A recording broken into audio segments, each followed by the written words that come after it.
Vosh got some explaining to do. He's always crapping on Spokane, but he literally went to a birthday party at the Spokane Public Library, and they had pads in the men's bathroom. Yeah, they're compensating. Pads in the men's bathroom. What is it? 2015 woke. They're just trying to get the Seattleites on board. I see right through their game. I got stabbed in Spokane. I'm not even joking. Oh well, there you go. Balances out. At least if you got stabbed in Spokane and you were near a men's restroom, you could go in there and get some pads to stem the bleeding.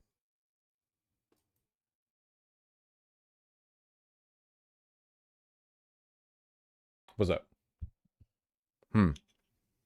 That lighting's not right.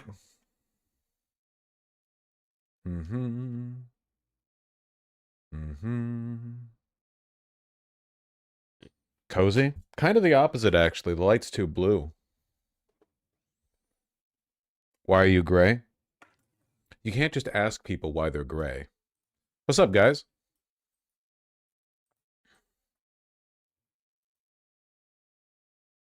Your voice is unusually deep today. There's like a variance in the depth of voices depending on, I don't know, whether or not you've eaten, drank, what you've eaten, what you drank, how you feel that day. There's variance. Sometimes people say, oh, what vocal fry are you putting on? I don't know, man. Maybe I'm just a little sleepy. My voice is deepest when I first wake up. Yeah, I sound like this right before I go to bed.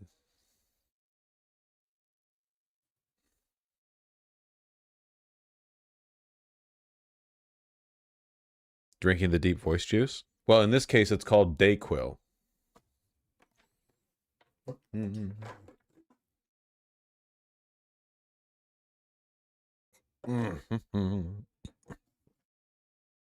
Will you ever open that window right behind you? What, so you can dox me? No, thank you. Nice try. Nice try. You almost got me there. You almost got me there, but no, I don't think I will. Can also be deeply influenced by how humid it is. That's true. That's true. So how are you guys doing? I was gone for an entire day. Can you believe it? I've never done anything like that before. I was off on a road trip. Headed down to Portland, had a great time.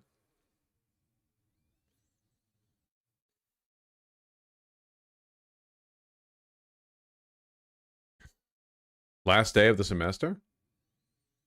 Really? Yeah, I guess that sounds right.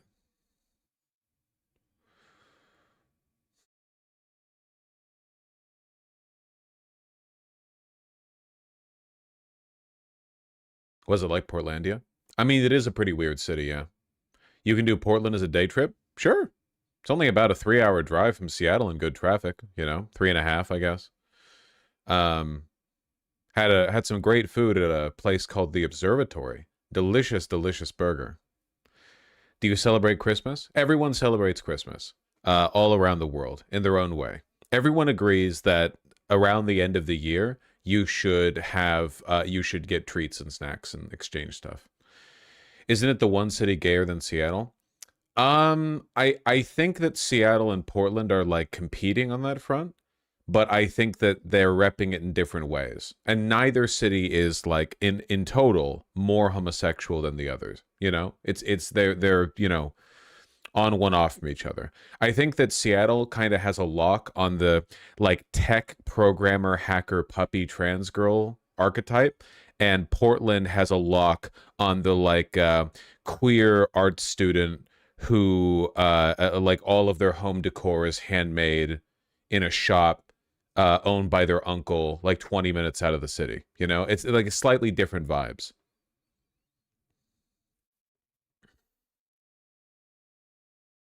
Both cities have their polycules.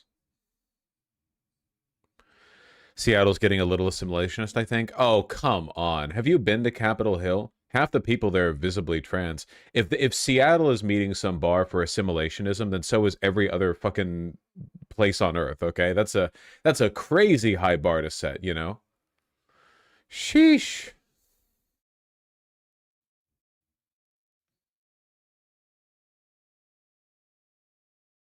Oh, I've been to Powell's many times, Newts. 100%. Um, Anyone who uses the word assimilationist is insufferable and doesn't go outside. Well, hold on. I don't think that's true because I grew up near West Hollywood, and West Hollywood is assimilationist as hell.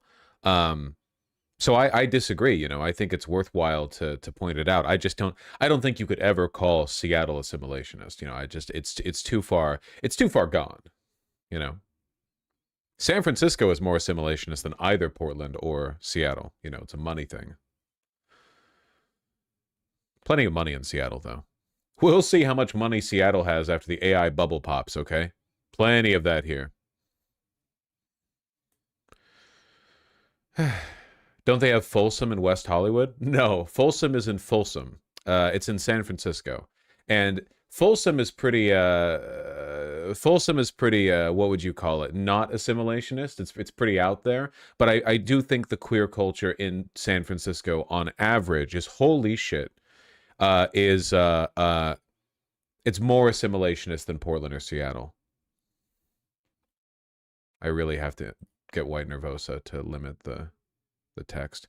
What was your gripe with the Philosophy Tube video about the fertility decline? Because I think it was a bad video. I think it was incurious, lazy. I think that it was basically just responding to the lowest IQ strawman assembled by the far right. There is a real problem there. I just like it's very easy to argue that fertility decline isn't an issue if the only points you're arguing against are ones posited by like Elon Musk. You know?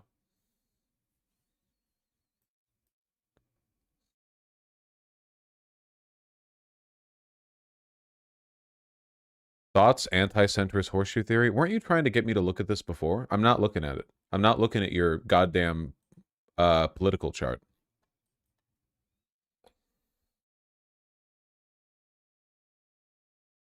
Why are we pitting trans versus gay? Seems pretty dumb. We're not? Who said we are? What is assimilationist? Assimilationism is when I mean it means a lot of things, but in this context specifically, it's when like gay people or queer people, whatever LGBTQ, think that the best way to get ahead in society is to conform to the standards of acceptability in like a dominant cishet society. You know what I mean? So the idea being essentially like, listen, we can get gay marriage, we just have to kind of like act like the straights, right?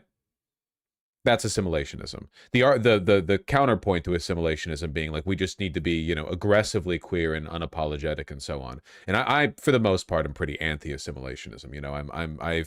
I think that for the most part these are the arguments of cowards. The people who hate you are never going to stop hating you just because you try to look like them.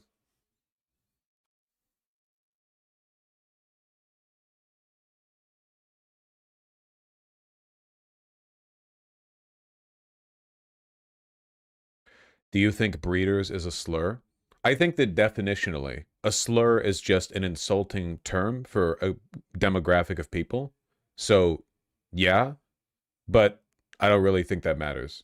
Like there are lots of slurs. The vast majority of them are totally harmless. There's like not any social punch there. You know what I mean? That is the definition of a slur, right? Like a slur doesn't mean parentheses one of the bad ones. There are tons and tons of innocuous slurs, right? Like fucking probably million. You could make them up. You could just make them up on the fly.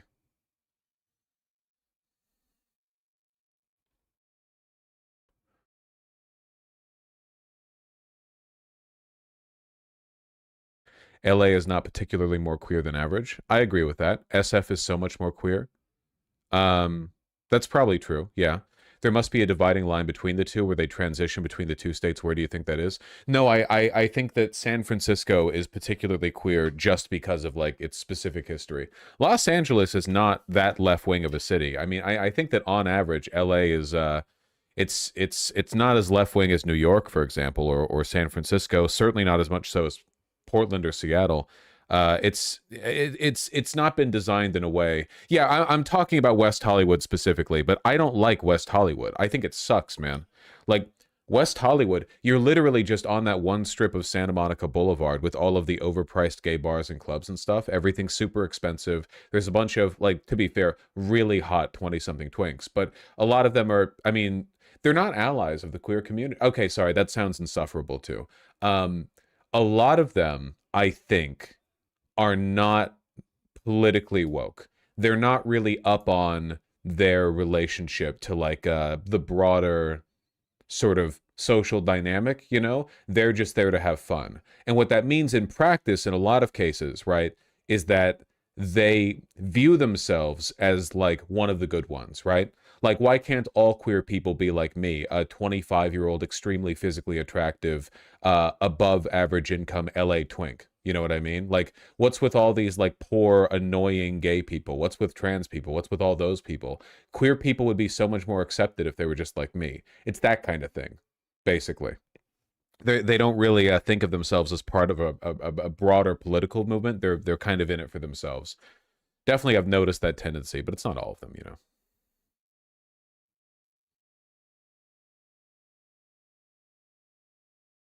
West Hollywood isn't even the queer epicenter neighborhood of the city anymore. All the artists live in East LA because living in West Hollywood or Fairfax too expensive. Yeah, yeah, for sure. Yeah, no. I mean, the artists can't afford to live in West Hollywood, and it's kind of it's difficult to have centralized communities in Los Angeles anyway because the city is so fucking large and spread out. You know, you don't really have neighborhoods like neighborhoods in Seattle or in, I don't know, New York. Sometimes it's literally just a couple of blocks where there's a distinct neighborhood feel that doesn't exist in most of LA. In most of LA, it's like, what's this neighborhood? This neighborhood is larger than a lot of cities. It's just this massive expanse of samey single family housing, you know?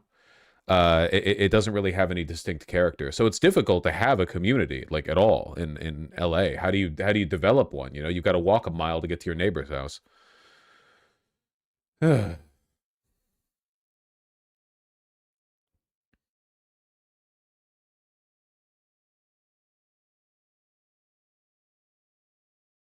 hate the suburbs. The fucked up thing is it's not even suburbs. It's just LA.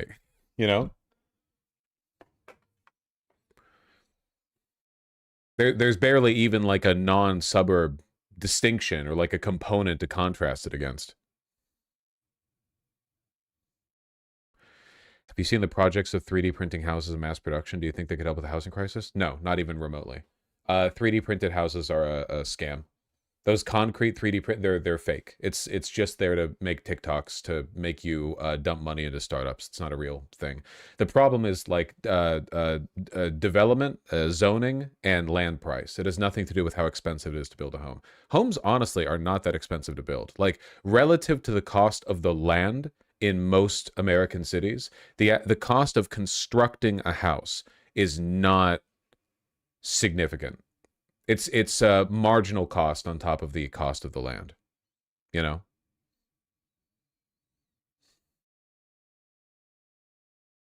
Zoning, zoning, zoning.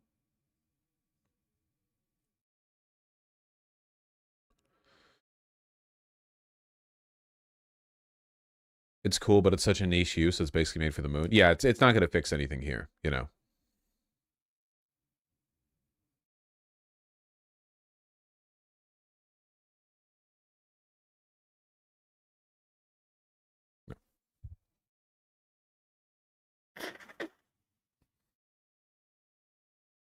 What if we built denser? In LA? Impossible.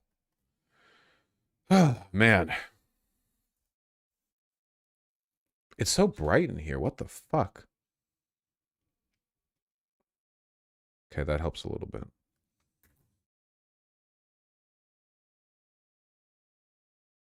Yeah. Dude, neighborhoods in LA are so goddamn big. Are you hungover? I don't really drink. So, no, I don't really get the opportunity to be hungover, to be honest.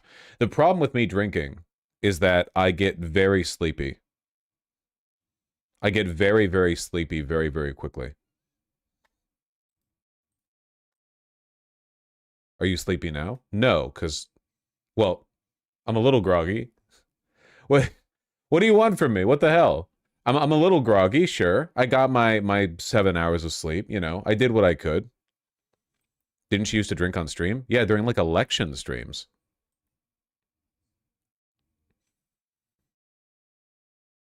You used to do drunk streams? Yeah, like very infrequently. That wasn't exactly a common component of my live streaming, you know, career. Just wanted to remind myself of how big LA is for a second. I still can't get over it, you know? It's insane. You take a look at you take a look at Seattle. Like Seattle's just this. It's just where I'm circling right now with my mouse. And then LA you can see from space, and it's all of this. Fucking crazy how big it is.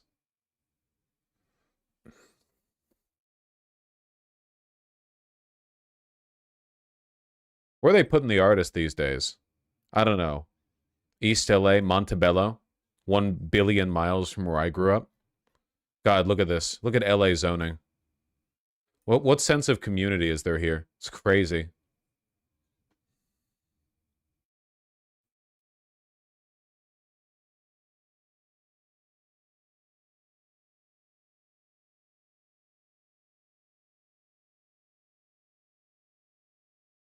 It doesn't really tell you much to click on the city limits of LA because in practice, LA isn't just the city of LA. LA is the county of LA. It's like 11 cities all working together in tandem.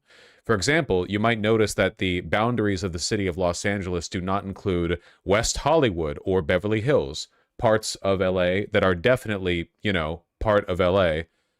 It's a separate city, but they all work together functionally as part of a single city. It's like 11 cities in a trench coat, except much less effective than that, Sounds sustainable? It's really not. You've got Beverly Hills, you've got Santa Monica over here. It's like that all over. Inglewood. Yeah, people picture LA County. A lot of artists live near Echo Park. Yeah, that place is a shithole. Oh, I feel bad. I feel bad. Free my people. That seems insanely inefficient. How does anything get done there? It doesn't. Nothing gets done here. I'm not kidding. Nothing gets done in LA. Any change to like the infrastructure, any civic infrastructure, transportation zoning, whatever, nothing ever gets done. Ever. So do people say I'm from Santa Monica, LA, or I'm from Santa Monica, California? No one would ever say Santa Monica, comma, California. Santa Monica, Beverly Hills, these are never treated like their own cities. You either say you're from LA or from the neighborhood you're in, the sub-city, like Santa Monica or Beverly Hills, but you would never ever say that, comma, state, because it just, nobody says it, most people just say they're from LA, unless they're from a fancy part of LA, like people from Beverly Hills or, uh, Bel Air or whatever sometimes are annoying about it. I have to be annoying about it because if I say I grew up in LA, there are people in chat who'll be like, "You grew up in Beverly Hills, you bourgeois shitheel. You had 50 servants in your mansion, And I have to be like, "Well, no, I didn't, but I did, but I didn't. I did to the first part, I didn't to the second part. People are going to call me out in it."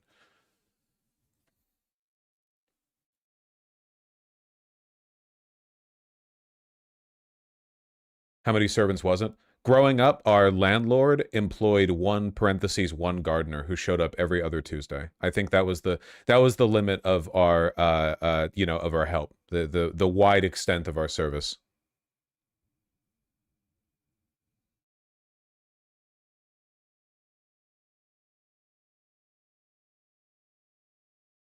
I feel like LA gets overlooked by urbanist criticism only because Phoenix is one state over. Yeah, but Phoenix is also maybe the worst place on earth. So that's kind of unfair a little bit. Like if that's the standard you're setting, you know, that's insane. Phoenix is a nightmare for urbanists. But I mean, LA, at least in Los Angeles, there are people who might want to make it better. In Phoenix, there are not. Like Phoenix is dead and should just be abandoned. I have no like. I do not want to fix Phoenix. I think the city should be abandoned. I don't think it should exist. LA should exist. At least it's up against the fucking water. Um, but it should change.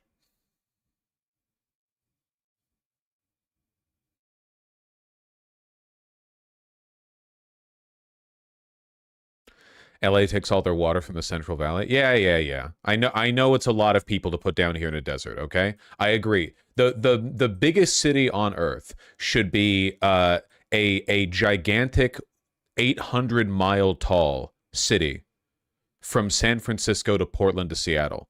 It should stretch all the way. It should be a big crescent that you can see from space, a divine arc of light that stretches yay far. It should contain 4.2 billion people and have a GDP 8 times that of the rest of the world combined.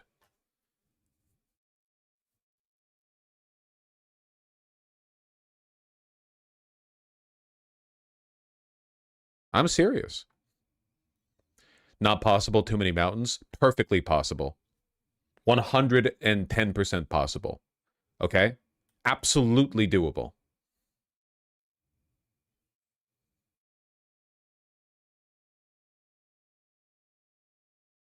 Yeah, just push them somewhere else. Exactly. Okay? You go from San Francisco, you arc up, you stay near the water, okay? You take a little bite out of Trinity National Forest, you take a big old chunk right here in Arcata Eureka, and then right around here you cut back inland. You avoid the worst and most unlivable parts of the Pacific Northwest coast by following the 5 up north. Up to Portland, you take over the entire river. You stretch out east and west like a giant stretching its arms in the morning, okay? You follow the 5 up even further. You take over everything in the Olympia region, and then you bring it up here to Seattle. And buddy, I got to tell you, everything over here from Seattle to Mount Vernon is free real estate. This shit is flat as hell. Everything over here it's all free. Take the islands over. Take it. And we can take Vancouver too. Vancouver's pretty American anyway, so.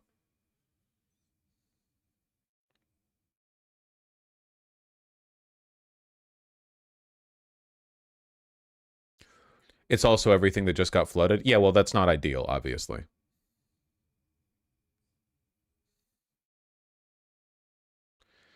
NL will not be happy about this. NL's American anyway. Have you heard his accent or lack thereof? He'll be fine. It'll give him great stream content to complain about. Going live and riffing. He's got like a notepad full of funny quips that he told uh, American National Guardsmen who were marching into Vancouver earlier that day. I was at Costco. There were like 20 of them outside. I tried a bit on them. They didn't laugh at all. I'm telling you, like he could, if anything, it would be good for his brand, you know? Living under occupation.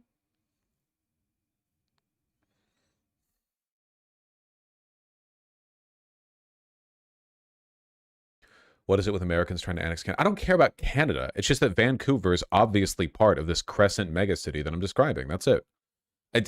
Canada can stay Canada. I'm just saying that Vancouver clearly needs to be made a part of this arc. It would be ridiculous. A big arc stretching from San Francisco to Seattle and north and then ending before it gets Vancouver. That's insane.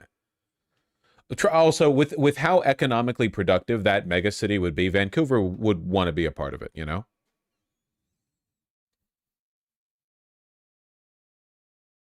You guys can have Detroit.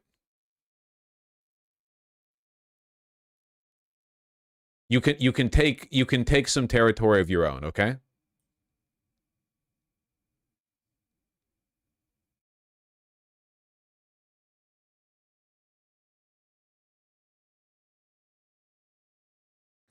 What about Mexico, Tijuana? No, because that would mean going all the way down to LA, and we're not including LA. This is the greater Pacific Northwest Crescent, okay? And the PNW, San Francisco probably isn't part of the PNW. That probably starts a little bit further north, but we can, yeah, we can take that. But going all the way down to Tijuana, that's not even remotely Pacific Northwest, you know? We're way the fuck off. So I guess fuck LA? Yeah, obviously.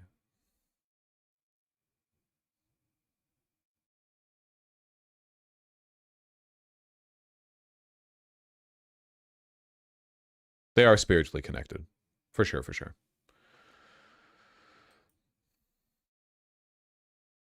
Take Anchorage, coward. I don't know if we could extend the arc that far. Uh, hmm. Listen, I feel like we might be overreaching a little bit. Weak spirit. The whole Ring of Fire do it. Okay, fucking Emperor Hirohito. That's what you're. I'm talking about a PNW Crescent City. You're talking about a Pan Pacific co-prosperity sphere or whatever. Okay, could have complete dominion over every active volcano on Earth. All right. Liberating Hawaii? I wouldn't say liberating, more like under new management. The food would be so good. Because it would all be like Japanese. The Japanese control the food. Well, it's Japanese and Chinese mostly in Seattle, but they already control like the food scene over in Seattle.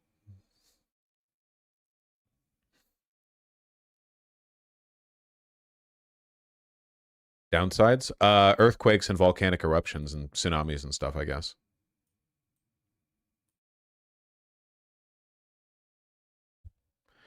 Take Chile, coward. Not gonna lie, buddy, right now, I really don't think we want Chile. I don't think we want your vibes at the function. Are you from Chile? I'm really sorry.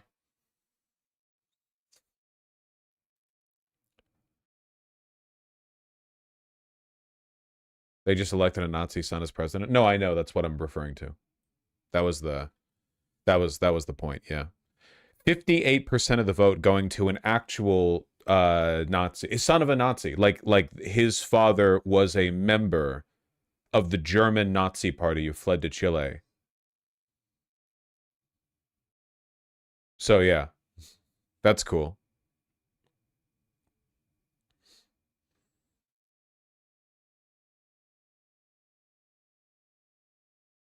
The 59-year-old devout Catholic ran almost entirely on public security and immigration, warning Chile was in crisis and pledging to lead an emergency government. He's doing the he's Pinochet too, but unlike Pinochet, I don't think he's going to be able to do much. I'm very locked in on my like the inertia of global capital and bureaucracy makes it almost impossible to do anything. It's almost impossible to like wrest a country from the path that it's already on because there are so many like hands in the bucket basically. So I don't think he's going to be able to do Pinochet shit, basically. He's going to do the same thing as our administration, right? He's going to say Hitlerite shit and get away with a bunch of really awful stuff, but institutionally it's going to be really, really tough for him to do anything. Dude, look at oh my god, I'm blanking on his name. Millet. Look at Argentina, man. Like look at what's going on down there, you know? He's done so much damage, but he's functionally failed to change. Like all he's done is like hasten the collapse. He hasn't really like rebuilt anything. Does that make any sense?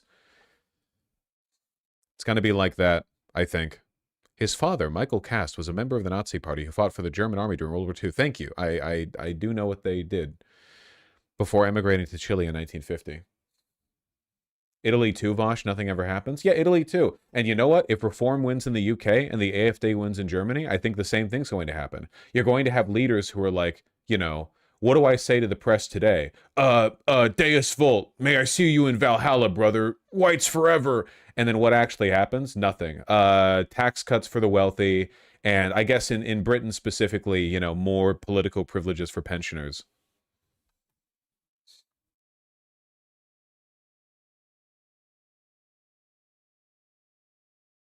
I mean, is it his fault if his dad is a Nazi? I mean, not necessarily. It is his fault that he's also one, though. This isn't a redemption story. Look, here he is, seek hailing. No, he's not, but it's funny to say it.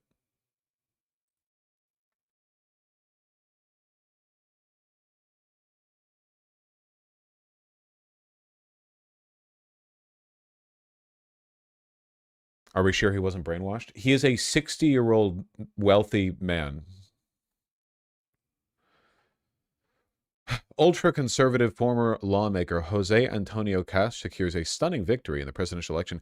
58.2% of the electorate is insane. That's a massive, that's like a 20-point win. Pledged to crack down and increase crime, deport hundreds of thousands of illegal immigrants, revive the sluggish economy, blah, blah, blah, blah, blah. That wasn't Chile, like, doing fine? Isn't Chile one of the relatively prosperous Latin American nations? I know they're not exactly doing good. Like the global economy is kind of stagnating right now. But my understanding was that, like, at least relative to their contemporaries, they're doing fairly well. Electing an actual Hitlerite with a 20 point margin, I would. Seattle's a very nice city. Yeah.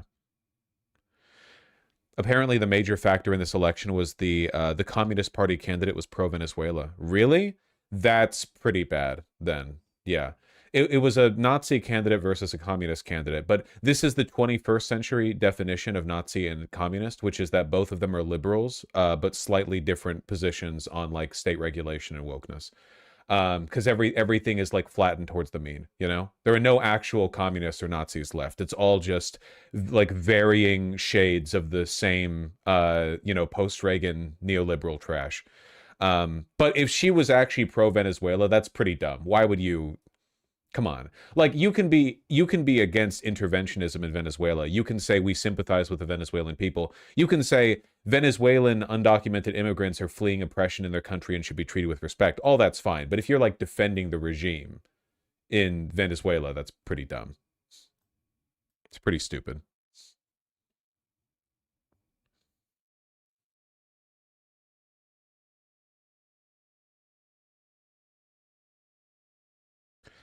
Cast was in a pro Pinochet ad as a student. Damn. Like during the actual regime for Pinochet? Or afterwards.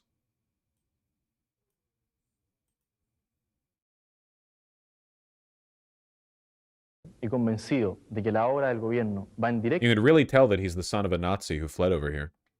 beneficio de todos nosotros los jóvenes, porque la responsabilidad de nuestro país recae en nosotros, los jóvenes. ¿Sabía usted que, en promedio, los niños chilenos son hoy más altos y pesan más?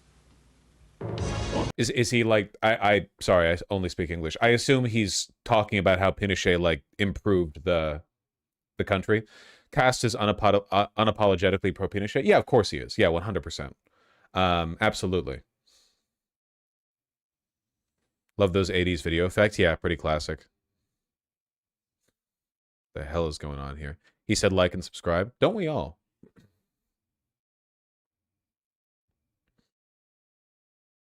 A big reason he won is they implemented mandatory voting and all the hicks that usually don't vote were forced to come out and voted fash.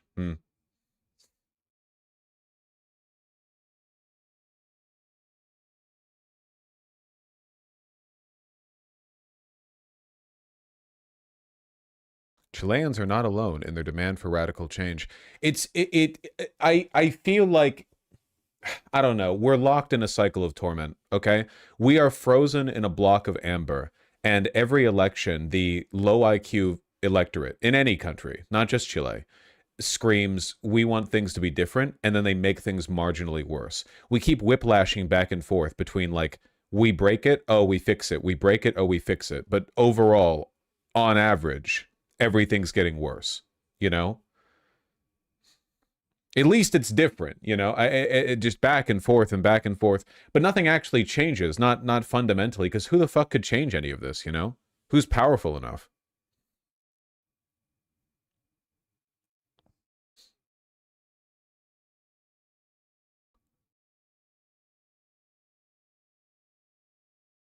Scheinbaum's done decently in Mexico. I'm not knocking her government, but unfortunately, at least as of right now, and I'm speaking generally here, but I do mean this. As of right now, if she left, Mexico could just go right back to how it was before.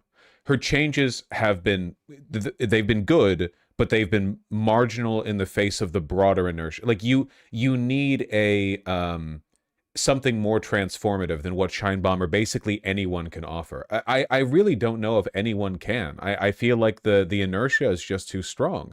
Everyone's already coalescing towards the same point. You pull from that. This has been a common complaint even from progressive Mexicans, but it's been a common complaint from like every group of people all around the world, which is everyone agrees there are obvious problems, like empirically, provably, visibly evident problems that the government promises to fix and then doesn't, you know? It used to not be like this. I promise you it didn't, okay? It used to be as recently as 100 or 150 years ago. There was seemingly a more direct relationship between what a president seemed to be able to do, or like any given leader, right? An elected leader, what they seem to be able to do and what they seem to be willing to do. I really do think the difference is global capital, right? Before World War II, most nations' economies were largely internal, you know? Trade was mostly a domestic thing. It wasn't, there wasn't this gigantic, like, web of capital across the world. So if you wanted to radically change course and do something big and transformative in your country, you could do it without worrying about how it would disrupt every single enterprise in your country because you could kind of control for those factors. You take a look around the world. Once a country becomes connected to global capital through investment, it slows down. Seriously, like look at think of like every country on earth, every single one of them, and think pre and post like connection to global capital. I know that's not a hard line, right? It's not like a empirical pre and post point, but you can think generally. When did they really start to open up to global trade? Prior to that point, I bet you'll find a significantly greater like historical like frequency or more significant upheavals, right? More changes in the social zeitgeist, more of an ability for there to be these great changes, right? And since then, after that point, far fewer, right? Everything slows down. North Korea's never been connected to global capital, so they're kind of like open, you know.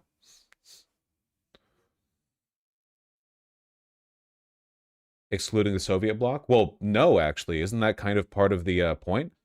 The USSR was much more internally transformative during the Soviet Union's reign because they could control for those economic factors internally. They didn't have, the same system of global capital investment that we have today. After the fall of the USSR, there has been stagnation. That's kind of the whole point. Russia, the Warsaw Pact countries, they've been locked in this weird like interim, we don't know, like we have financial ties to the West and to Russia, so it's really difficult for us to break free of this, Likewise, in Latin America, you had a lot more political upheaval down there back before everything became standardized and subject to foreign investment. God, look at the Middle East. Look at how much Iran has started to freeze once it became like really intertwined in like Russian and Chinese business. Cuba, well, again, kind of a special case, right? But I would argue that, one of the reasons Cuba is really failing right now as a state is because it doesn't have the ability to engage in those big transformative changes because it's kind of relied on its relationship to the second world, right? Like there was a point in time where Cuba was willing to do these big upheavals, but now they kind of can't, or at least they're not willing to because they're locked in on systems of trade where they rely on their relation, Russia and China and so on. They've been abandoned, yeah, but also like they're still kind of on the hook a little bit, Anyway, I'm rambling. And I'm speaking too broadly to make specific points.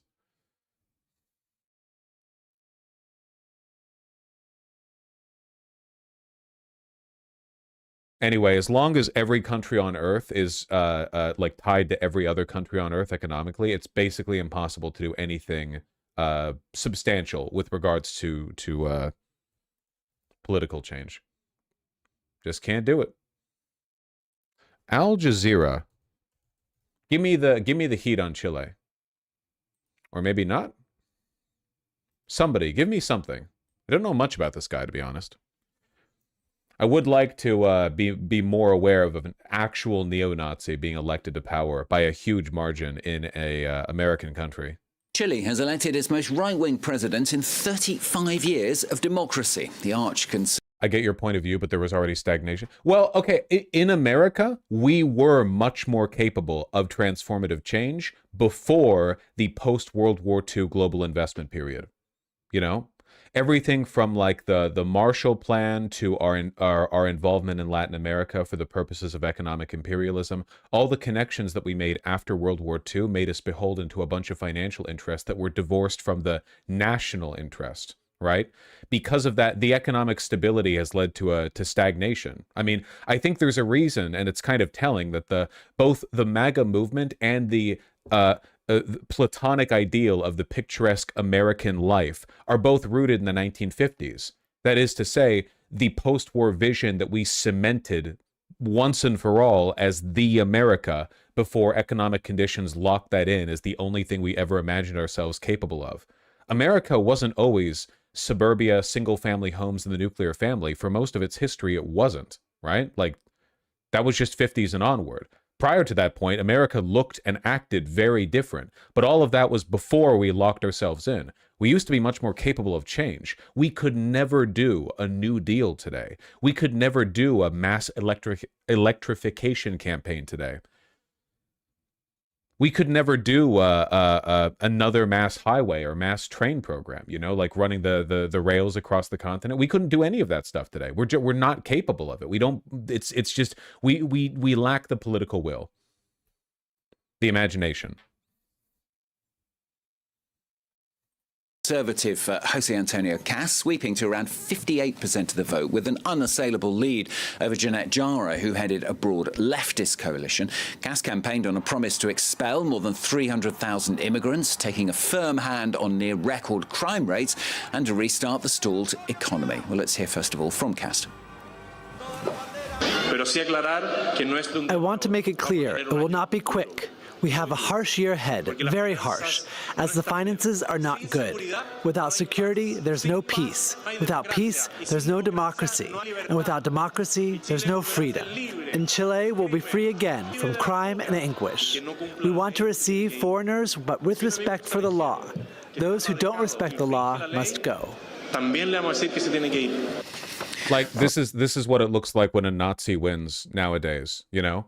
80 years ago, a Nazi wins, and it's, let's build the death camps, let's declare war on everyone. Now a Nazi wins, and they're like, listen, guys, it's going to take us a little bit, but we can secure like 2 or 3% yearly economic growth if we just focus on obeying the law and restoring, you know, restoring the rule of law by deporting illegal immigrants. There's no way. Yeah, same with Meloni in Italy. Again, AFD reform. It's all going to be the same everywhere. The far right can't do shit. The far left can't do shit. Nobody can do anything.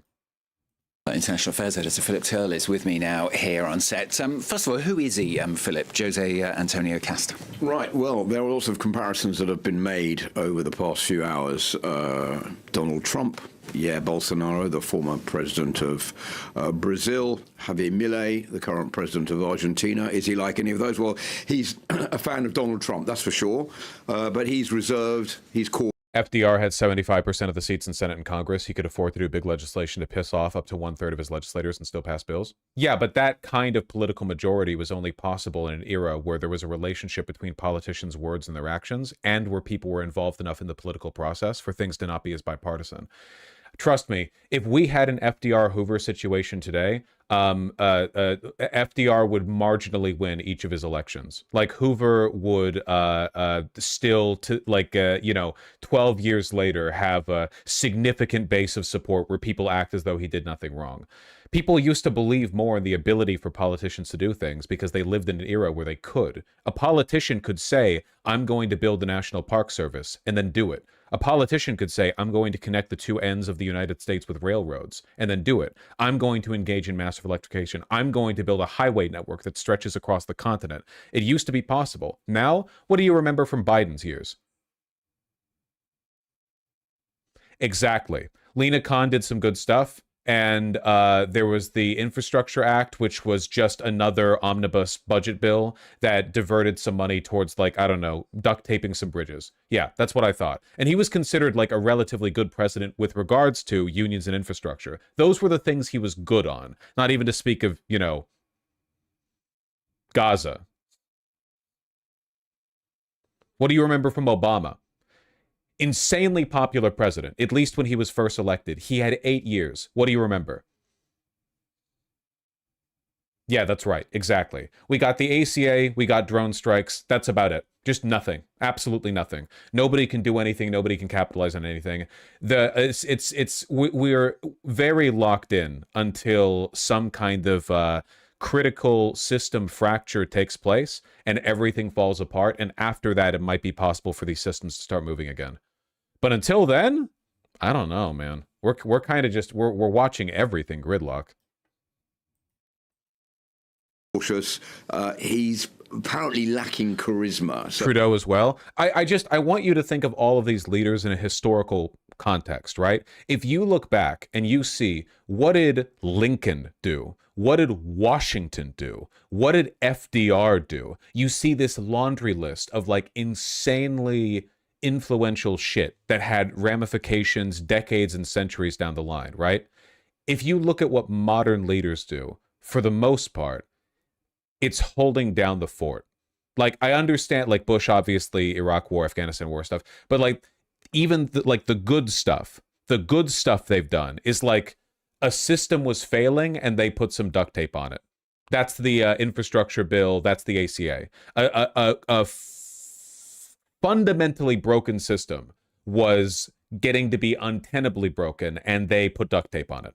You know, same. Yeah, Trudeau in Canada. People are going to think fondly of Trudeau. People today think fondly of Obama, but they think fondly of him for doing like nothing. Basically, nobody can do anything. Yeah, LBJ was a lot more sort of transformatively effective than modern presidents for sure, but we were already well in the shit by then, you know? Well in the shit. Truman was probably Eisenhower was probably the last president who had the ability to act with the kind of I don't know, free agency that FDR or a prior president would have been able to before all of the sort of mechanisms of capital kind of locked the status quo in place. He's not in the same type of domain as Javier Milei with his chainsaw, for example. But below it all, even though he appears to be a fairly nondescript guy... So is it all because billionaires are pulling tight in the reins? No, not at all. It's because everything is so interconnected, like through capital, right? Everything has been made so much more economically complicated that it's impossible to alter any institution, to change the way anything works without like a million people and companies being affected. You know, again, if it was all national, if all trade was internal, think of North Korea, right? North Korea obviously is kind of a wacky special case or an exemption or whatever, but it's easy for leaders in North Korea to make changes in North Korea because they control everything in North Korea. And the stuff inside of North Korea mostly just affects North Korea. It was like that in the United States, in every country on earth, basically, up until around 100 years ago, where most of the changes that you made within a country, most of the reforms that you passed affected things internally. So you had the ability to control for them. But nowadays, you know, everything's so interconnected, you've kind of lost that. That's why I say it's a web, because it's like a really complicated network. It's a mesh of connections.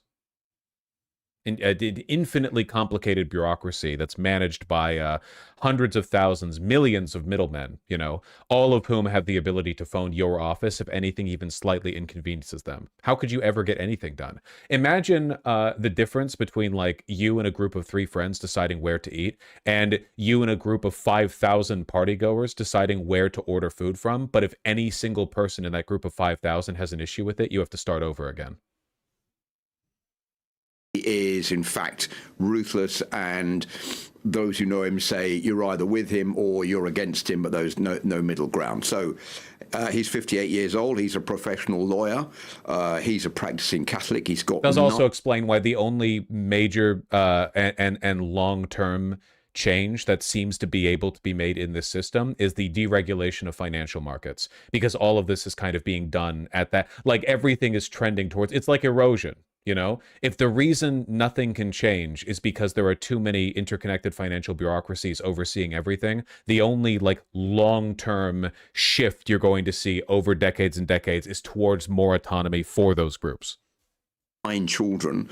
He's the founder of Chile's Republican Party, and this is the 3rd time that he's run for president, and he's finally... You keep oscillating between its global capital and its lack of political will. It's both. Well, it's the complex bureaucratic mesh of interconnected markets, but also people lack political will because everyone today, every single person alive and politically active today has only lived in an era where nothing could get done, at least in the United States, right?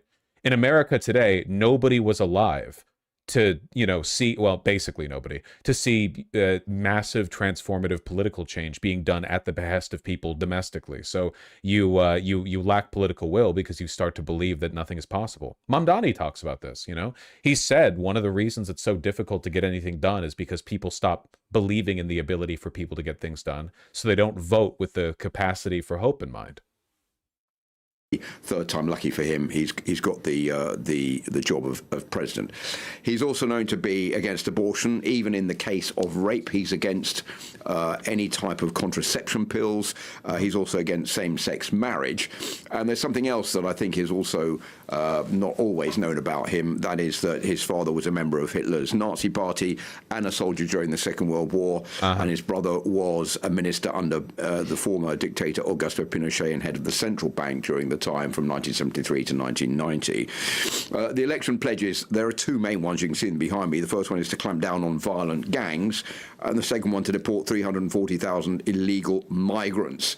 I think if you look at the way the far right has been rising in popularity, populist policies around the world, it's usually basically always for the same reasons. A, because of insecurity, and B, because that's blamed on illegal migration. Those are two of the issues that have brought Kash to power here in Chile. He's been pledging to do exactly what... Yeah, we Chileans knew that, and the stupid masses voted him anyway. That's because, again, people just want change at any cost. At most people, at least on an intuitive level, understand that they're on a sinking ship.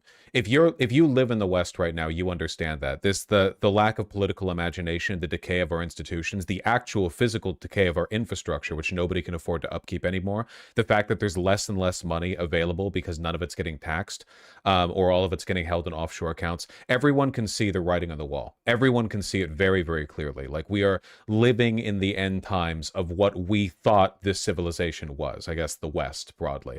I'm not saying that it's all going to collapse into nothing. I'm just saying that whatever the apex of it was, it is not here, and we're not going in the right direction. So everyone's just looking for change. I think a lot of people are just looking for proof that anything can be changed. A lot of the people who voted for Trump, especially young people, didn't really seem to even do it for his policies. They did it because the only thing that disgusted them more than Trump was the idea that you have to continue with things that as they are. You need change, like change or die. Basically, it's absolutely vital. Something has to break. But then Trump gets in and nothing changes. That was Yarvin's criticism, why he turned on the Trump admin. He wanted revolutionary change. Of course, Yarvin, being an idiot, doesn't realize that this was always inevitable. He doesn't understand that it's not because the Trump administration lacks the will. It's because institutionally there's nothing they could have done to begin with. Certainly not since they're already, slaves to capital, right? I mean, they were if you wanted people to break with the inertia of a system that is in a state of stagnation and decay because of international capital, you can't do it by favoring people who love international capital. Donald Trump is saying that he is doing, and that is kicking migrants out of the country. Many of the migrants that are in Chile are coming from Venezuela. You mentioned those two pledges there. There's another one, isn't there, about boosting the country's security? I mean, how bad is criminality in Chile? Well, it's not as bad as it is in other Latin American countries, but that's not enough to placate public opinion in the country, in Chile. If you look at the homicide rate, it is 6 per 100,000. That is an increase of 3.5 in the past 10 years. That is a pretty significant increase. And if you look at the kidnappings, a number of kidnappings in Chile, there were 868 in 2024. That's plus 76%. That's a huge increase over 2021. And I think that's actually a really big increase. Why is criminality going up in Chile? It's gone down in America. Like, we had a little bump because of COVID. Is it an economic inequality thing? Is it like a migrancy thing? What's going on over there? Is probably one of the reasons that has pushed voters to take their chance with Jose Antonio Cast, more than with the other candidate who was from the communist left, thinking that maybe he's the right one to clamp down on this kind of dissent, this kind of violence in the country, and that's what they want. You have to remember that Cast has made no secret of the fact that he's an admirer of the former President Augusto Pinochet, who was just talking about, who tortured 27,000 people, executed over 2,000 others, and had a very ruthless regime, but is well remembered by many in Chile as being someone who, during his time in office, made the streets safe. And I think that's why people have been pushed over to vote for Jose Antonio Cast. Now, he's pledging to build more jails. He says that he will build more maximum security prisons. He wants to cut the ability of gang members to be able to contact the outside world while they're in jail. He also wants to expand the powers of the army and the police. As far as migration is concerned, as I said, he wants to deport 340,000 immigrants while he's in charge. He also wants to build a Donald Trump-style barrier and wall along the country's northern border with a 3-meter ditch or 3-meter deep ditch to make it pretty impossible for the migrants to get over the border into Chile. Sure. Okay. Bizarre. Jose Antonio Cast has won the Chilean presidential election in a landslide victory. Cast is set to become the country's most right-wing leader in Chile. Are people illegally migrating to Chile? Venezuelans mostly, because everyone's fleeing the shit-ass country. 35 years of democracy. A former lawmaker and admirer of President Donald Trump, Cast built a platform on cracking down on crime, deporting hundreds of thousands of illegal immigrants, and reviving a sluggish Chilean economy. His defeat of communist candidate Jeanette Jara. There is an Al Jazeera English video on this. Thank you. Sorry. That the people I trust, you know, more or less. With one of the most bitterly fought elections in recent memory over, Jose Antonio Cast was received by the same president he described just last week as the worst leader the country'd ever had. There were warm handshakes and smiles all around. The president-elect even got a personal tour of the palace, where he will spend the next 4 years. I am enormously grateful to the President of the Republic for his time. We had a very personal and very important conversation. He gave us the possibility to Worse than Pinochet? He likes Pinochet, so yes, to him. better know the workings of the state and the complex situation that we will face later on. If all goes well, the transition to a new far-right-wing government will be smooth. In fact, the only hiccup so far came from President Gabriel Boric's close ally, Colombia's leftist President Gustavo Petro. He wrote on X that Chileans had elected a new Hitler and a new Pinochet, a reference to Chile's former military dictator. The President of the Republic has instructed us to send a protest letter to Colombia's ambassador to Chile to express our dissatisfaction for the unacceptable comments made by Colombia's president in regard to our presidential election. His statement is a lack of respect and improper interference in the internal affairs of our country. Chile's switch from a young socialist former student leader to an ultra-conservative has many explanations. In part, the opposition narrative that Chile was on the verge of an apocalypse generated a lot of fear, even though we have the lowest crime rate in the region. They do love that. They are very fond of that one, that particular narrative, yeah. But also the attempts to reform the constitution and make widespread structural reforms went too far, especially when Chileans were more worried about other issues.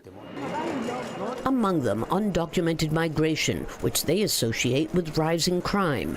I have no problem with people who come here to work, but we want to live in peace and security again, not worried about our safety. And then there's the economy. Although Chile has the highest per capita income in the region, economic growth has been dragging for years. And if the left is generally associated with social reforms, caste and conservatives in general are more identified with issues like economics and law and order. I have so much to say about this topic as a Chilean economist. Do I email you, Lamau? No, please do not. Please do not email me. I beg of you. Newman, Al Jazeera, Santiago. Don't miss out. Get the full picture. I'm begging you. I beg. 28 minutes. Damn, I don't care that much. Why'd they shift to the right? I don't know. People are dumb. Well, nothing's going to happen. I'm locking it in right now. I'm hitting the big red button, locking in my final answer. Nothing ever happens. Thank you.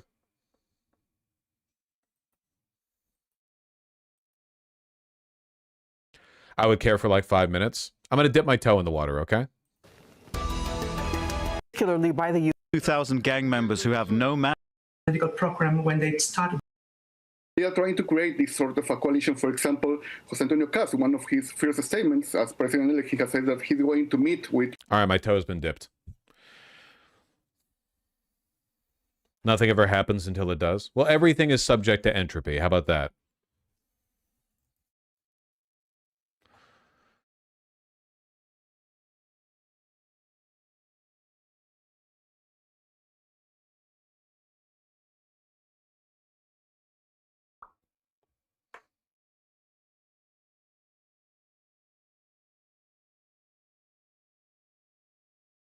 The immigrant crime narrative comes for all of us. Yeah, again, because everyone is dissatisfied with the way the world looks today. So everyone's looking for a scapegoat. You know, we're going to keep getting this whiplash back and forth, even from relatively left-leaning people, unless a genuine path forward is found.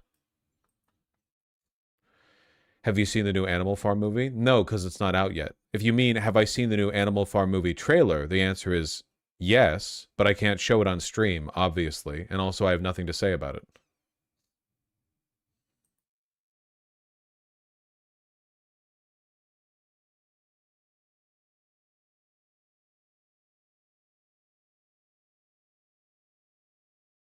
I still think the Ukrainian advancement from less than a week ago is super significant. What do you mean still? Are you contrasting what you're saying against something that I've said? 6 months of Russian advancement in a single day? I don't know how to read this. I'm sorry. I'm good. I'm happy for them. I ain't reading all that. Free Palestine? Hell yeah.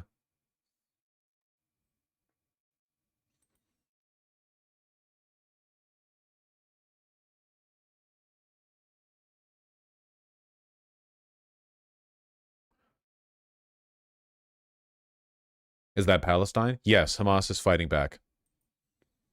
They're reclaiming territory.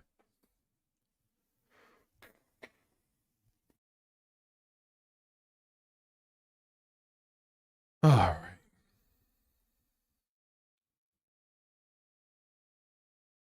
So what is this? An AstroTurf recruitment process. National Republicans propped up Jasmine Crockett to push into a Senate run. Damn, really?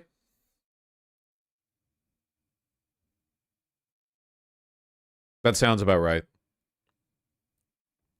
Actual PSYOP. Republican, I mean, to be fair, Hillary Clinton did do this with Donald Trump. Republican Senate campaign arm has actively worked behind the scenes to encourage Jasmine Crockett to jump into the Senate Democratic primary in Texas, believing she'll be the easiest opponent to beat. Yes.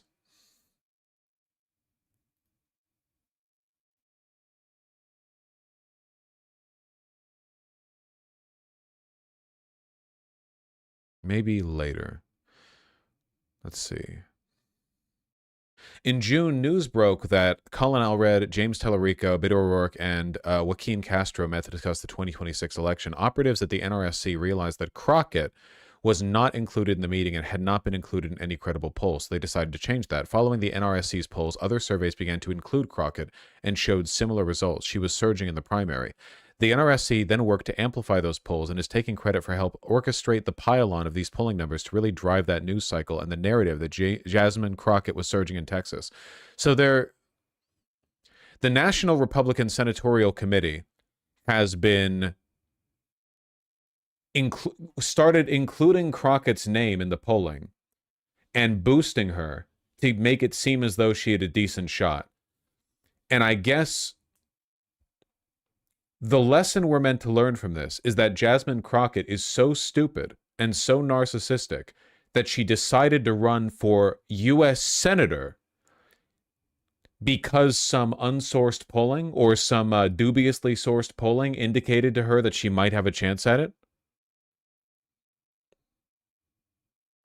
And now she's taken the bait. If that is true, and it wasn't internally orchestrated, and Jasmine Crockett really did just look at the polling and go, oh my God, that could be me, and then ran, that would be insane. Unbelievable. And honestly, an indictment of the Democratic Party, broadly. Sorry for holding them to higher standards than the Republicans, but I will. It does not make the Democrats look good when their party is full of narcissistic, poll-chasing, consultancy-brained blowhards. You know, like people who just blow with the wind, they follow the money, just insanely unresponsive to the actual needs of working people, everyone's just a fucking celebrity wannabe.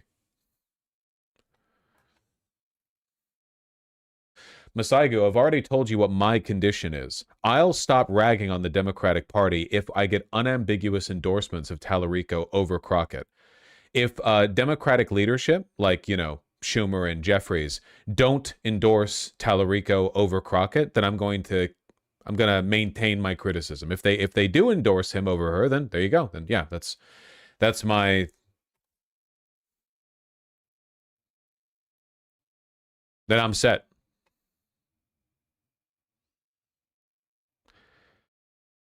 Crockett herself even admitted she was encouraged to jump into the race by all the positive polling she was seeing ahead of her announcement. The more I saw the poll results, I couldn't ignore the trends that were clear, Crockett said during her announcement speech. Jesus fucking Christ. But the Republican efforts didn't stop there. In what the source dubbed an, quote, AstroTurf recruitment process, the NRSC had, quote, allies that were seeding these new polls pretty aggressively into progressive digital spaces. There were several recruitment phone calls and text messages that went out to Democrats and high-propensity voters across the state that would urge voters to contact and advocate for Crockett to join the race. They are so much better at politics than we are, man. So much better. That was really a sustained effort. The fact that they're bragging about this openly makes me think that they think that Crockett is so egotistical that she would never back out of the race, even if it was publicly known that she was goaded into it by Republicans. This was really a sustained effort that we orchestrated across the ecosystem for several months, the source said. Not only was it getting positive news coverage, but her office was directly having traffic driven to it in terms of phone calls urging her to run. Cornyn was trailing significantly in the polls behind to Texas Attorney General Ken Paxton, and Wesley Hunt was creeping up on him. Polls also showed Paxton faring worse against Allred and Tallarico, the Democrats who had already announced their running in the general election. Then Allred dropped out of the Senate race, opting instead to run for the House, and Crockett, whose brand of anti-Trump, anti-Republican virality has made her popular with the progressive base, announced she would run for the Senate. Yes, I remember that. Now that Crockett's in the race, the work is not done. There have been conversations with outside groups and conservative figures about the possibility of working to stand up independent expenditure arms and offshoot brands that aren't necessarily overtly Republican entities, but would prop up her candidacy to try to give us a better shot at facing her. Jesus Christ. It's not all too different from what we're already doing on a daily basis as the party committee, which is helping quarterback support for Republicans. And in this case, you know, the recruitment process is as much a recruiting of strong Republicans as it is trying to find ways to prop up, you know, very vulnerable Democrats, the source said. Jesus Christ.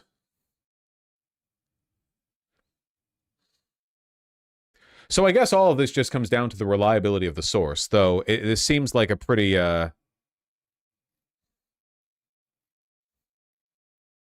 pretty substantial drive, you know? I choose to believe it. I choose to believe it too. I know it's likely a psyop, Vosh, but I've seen tons of posts throwing white leftists under the bus for this, primarily from black women. A lot of those people, genuinely, I promise you, are right-wing bot accounts. This happened in 2020 and 2016 too, you know? But that being said, I'm prepared to be the left's most virtuous racist warrior for Tallarico, okay? I don't care how many fake black people on social media say that I'm white. For one, I already knew that, dumbass, idiot. And for two, find better candidates, you know?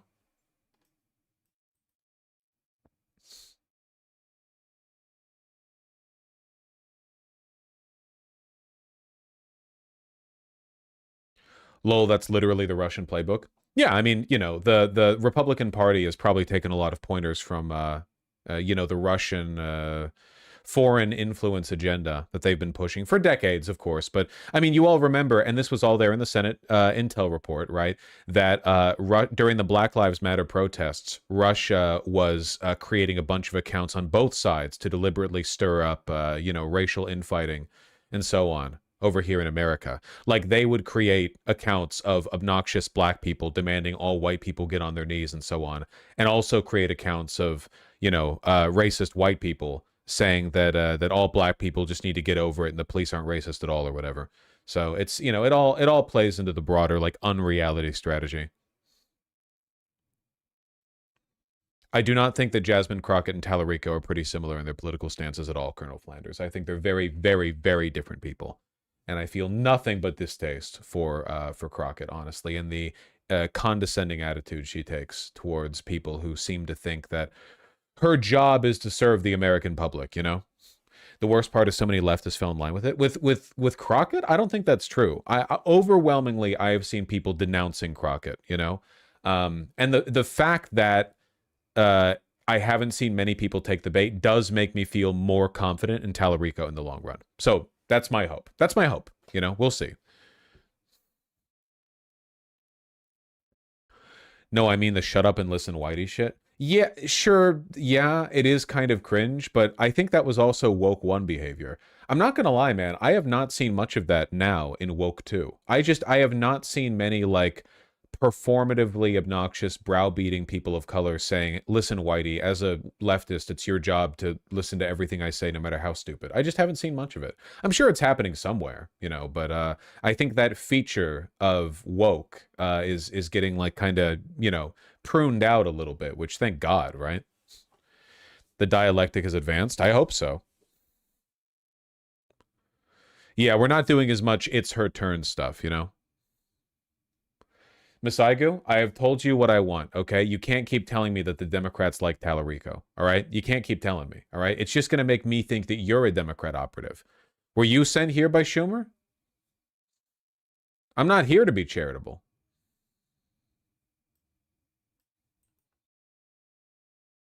To me, this is a clear line. Man, I really do hate her. Nowhere near the worst, you know, but definitely up there. The weird thing is that in spite of, well, I don't know. Bloomberg. It's pretty hard to be this successful on social media. If you could speak directly to Elon Musk, what would you say?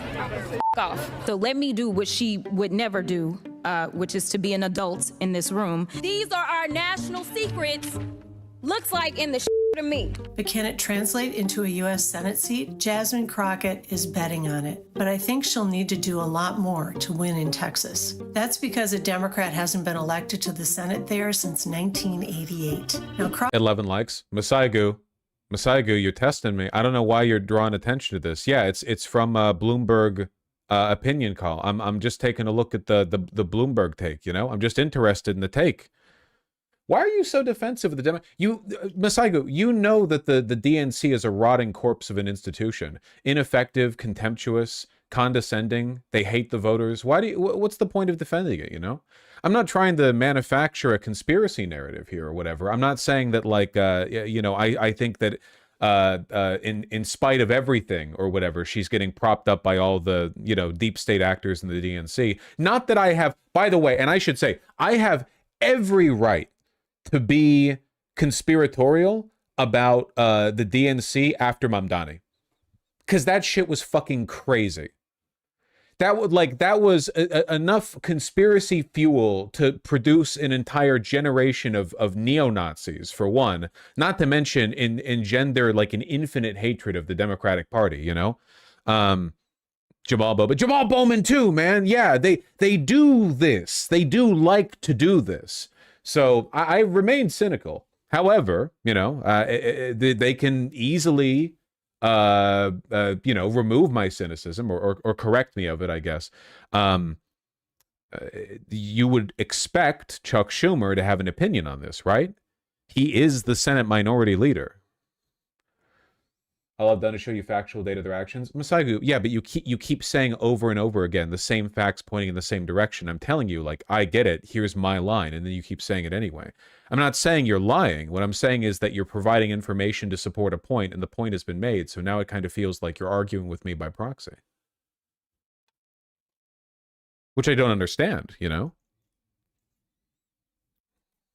Crockett's a former public defender from Dallas, and she could face one of the most powerful Republicans in the Senate, John Cornyn. But first, she must win in her own primary over Democrat James Tallarico, a Presbyterian seminarian and state legislator who has 1.5 million TikTok followers. Crockett, by comparison, has 2.2 million followers, and they come to see what's become known as the Crockett clapback. I'm not going to lie. I actually did not know Tallarico had that much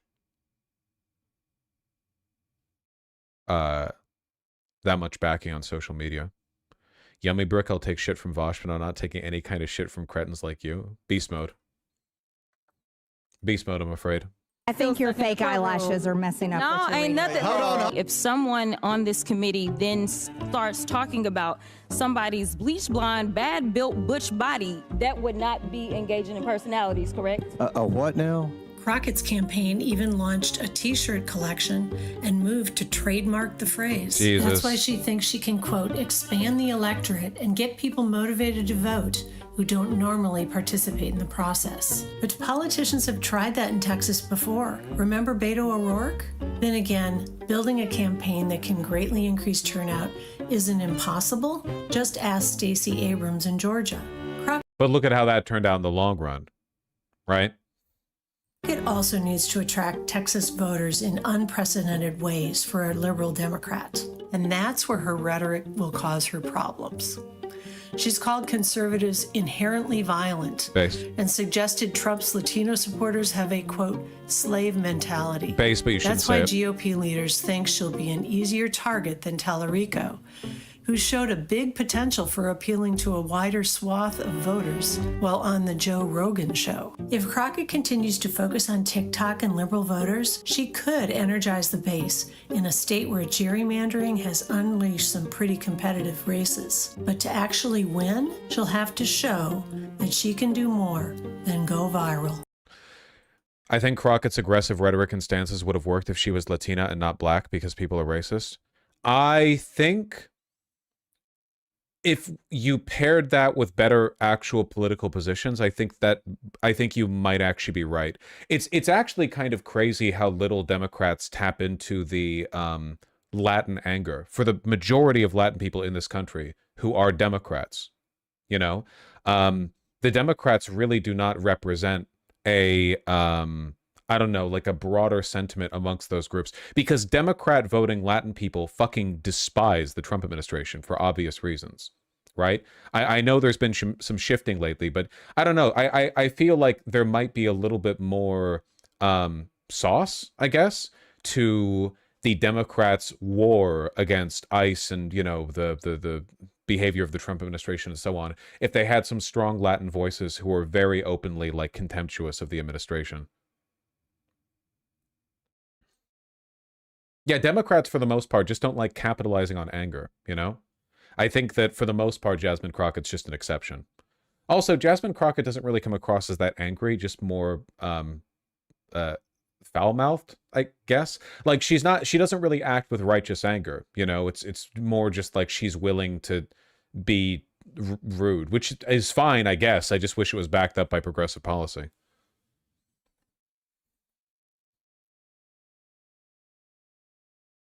It does come across as very performative, for sure. Well, anyway. She's a psyop. Or at least the evidence points in that direction. Well, a psyop would imply that she's in on it. The evidence doesn't suggest that she's in on it. The evidence suggests that she's stupid enough to have fallen for a psyop designed to put her in a potentially... it potentially position her as the Democratic frontrunner, which is pretty... Yeah, she's been made the fool. You know, that's not... Jasmine Crockett is actually a psyop Lamau. At least that's what the evidence suggests. I mean, we are just getting this from, like, a source inside the Republican National Senate Committee, so I guess we'll see how substantiated that gets, but it does seem to fit the bill. Like, it fits the available evidence, so, you know.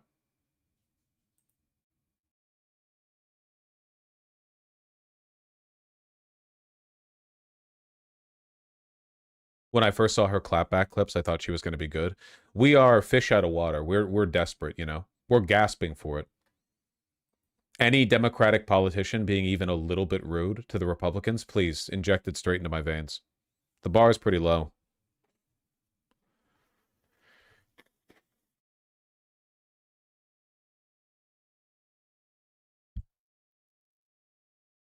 Would you describe her as a low IQ individual? I'm not doing that, man, because Trump says that about like all non-white women. I don't want I'm not buying into your rhetoric, okay? Do I think she's dumb? Yeah, but I'm using my own language, so I'm not getting pulled into the like the broader position, you know? Okay, what the fuck is this? FBI foils New Year's Eve terror plot. Oh, Christ. Across Southern California? Just Southern California? 4 alleged members of the Turtle Island Liberation Front are Palestinian anti. You know what? I'm not engaging with this. You know what I am going to engage with because I think it's incredibly funny? The shooter at Brown University, the school shooter, the mass shooter who did a school shooting, which is bad. Sorry, just update, like keeping my political takes, you know, fresh in people's minds. I don't think that's good. Is still at large, still running around. And in spite of that, Kash Patel has been doing this podcast with his girlfriend while the shooter is still running at large. The director of the FBI has been doing like social media stuff. Oh yeah, here we are with Katie Miller. We are so excited to be joined by Kash and his beautiful girlfriend, Alexis. So I just want to clarify, you're not Jewish. I'm not. You are... I didn't know that was how it opened. I just found a random clip on Twitter. It's just immediately dealing with the questions of import. Jesus Christ. Not from Israel. No. So how did we get to, are you a Mossad agent? You know, that's a great question. Where's her ring? Just to clarify, how often? People say that Kash Patel's girlfriend is an Israeli agent. I don't know if it's true, and I haven't really looked into it. It's equally likely to be a Nazi conspiracy and also to be completely true because of the way this administration works, right? It could be true. It could. I genuinely have no clue. I've never looked up any information on it. Meanwhile, FBI agents are just randomly walking about hoping the suspect just... Oh God, I've seen this. Yeah. Around Brown University, there are FBI agents literally just like in groups of 10. Sorry, do you want some direction? The literal director of the FBI is currently filming a podcast with his girlfriend, okay? Just walk up and down the street a little. Yeah, just in groups of 10, you know, whatever. Look up that tree.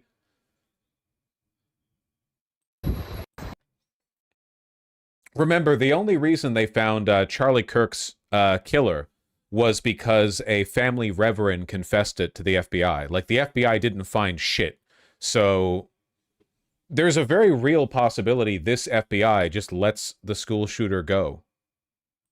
That's very possible. It's crazy to think. It's almost unimaginable that in our surveillance-riddled world, with all the power of the FBI, they couldn't find a mass shooter. What the fuck are they doing, man? They're like a coordinated sidewalk hustle, and then they all just stand over. They're just looking in this bush. They haven't checked it yet. They look like when an expansion, a new MMO expansion gets released. So everyone starts at level like level 60 in the new zone, and everyone has the quest, and they're like, you know, I'm the Hellfire Peninsula berry bush farmer. I need you to pick 10 berries. So you've got like 20 people running around getting like instance berries from every bush. They're all wandering over at the exact pace. Yeah, everyone's fighting 10 boars at once in their own little, like, instance playground. I guess they weren't doing instancing back during the Burning Crusade, but you get the point.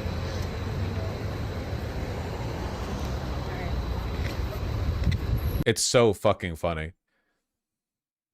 How funny do you think the Kash Patel podcast is? Or the you know, Katie Miller? Has he traveled to see you since January 20th? Has there been one moment where you're like, you can't make this up? I wonder if it's good content. It probably is. Anyway, so while, you know, again, it's a mass shooting at an Ivy League university, Kash Patel does this podcast release, and then he attends a Christmas party over at the White House. Like, I can't overstate how, like, at the moment, how much at the moment this photo was taken, there were like 200 FBI agents searching bushes near the university. That suit dude, yeah, he looks awful. But, you know, you could probably, yeah. It's literally the boys. I wouldn't know. I stopped watching it. Cynicism slop. We're looking right now at the FBI, who is gathered there as part of the investigation. And John, at times we've seen them with actual rakes combing through some of the snow-covered ground there, some of the shrubs, some of the trees. They're obviously looking in very specific areas. Again, this is live, watching the FBI. Might have dropped his wallet over here or something. I don't know. Combing through, obviously looking for any bit of evidence to further this investigation, live out of Providence, Rhode Island, John. Yeah, anything that the gunman might have dropped or tossed on his way out of the building as he went walking down the street, because that's right in the area there where the surveillance camera got a picture of him, where our Brian Yennis has been dutifully reporting from. Okay. I'm not going to pretend that I know what proper procedure is for conducting searches as the FBI. Obviously I have no idea. This can't be it. I refuse to believe that proper procedure is like get all of these extremely expensive, highly trained field agents together in a line and just have them like lightly dust some snow around to see if there's a wallet or like a shell casing. I mean, they've already collected plenty of casings, I assume. Just stumbling around. I can't imagine. What it tells me is that they're just not being given directions. You know, I would bet you anything that Kash Patel, because he's a wannabe content creator, has scraped a lot of the like middle management roles in the FBI so that he gets to be like the direct guy in charge of the high profile cases, because that way he gets to have people scrawl anti-ice on bullet casings or whatever else, right? Like he wants to be the guy in charge. He wants to directly oversee it. But because he's an idiot and is also literally doing a podcast right now, they have no direction. So they're just defaulting to like, well, we have to look like we're doing something. We have to be here doing something because we can't literally just leave. We're on the job right now, but we have no like higher authority to pull from right now, so we're just going to kick snow around on this lawn. So we're going to continue watching this. John, obviously, as that community and those students have been shaken to their core, the school and the local police are urging vigilance, obviously, in the area. But this is the investigation. I mean, a very coordinated effort, John. It appears that they're doing so. I'm sure an expert would be telling us they're doing this in a line as to not miss a thing as they comb through looking for evidence on that property there. And this follows the rather bizarre incident that happened over the weekend where the FBI raided a hotel room about 25 miles south of Providence, took somebody into custody, and then released them a number of hours later because apparently we don't know if the information was wrong or bad, but the information certainly wasn't enough to hold that person. Ruin that guy's life. They released his fucking name. They released his name and face and stuff, didn't they? Out to the public, just when he was only a person of interest. They were like, we got a guy, you know, he was in a black t-shirt. I don't know. Just put his name and face out there. Oh, wrong guy. Sorry. They're just doing this for the cameras, right? Dude, they've got cameras on them. What are they supposed to do? Do nothing? They've got to pretend to do something. And as the mayor said, the investigation went in a, quote, different direction. So we'll see where this all goes from here. All right, so this looks like it's going to continue. We're going to keep our eye on this, and we'll continue to bring you any news from there as we get it. John? All right. And moments ago, U.S. Attorney... I've read that the podcast was taped prior to Sunday, by the way, which is probably true, but it is funnier to believe that it was being taped right as they were kicking the snow around. The Christmas party happened during the you know, contemporarily though. He's still recording the podcast. He's been doing a 24-hour live stream to raise funds for the FBI. He's doing a duo Lethal Company stream with his girlfriend.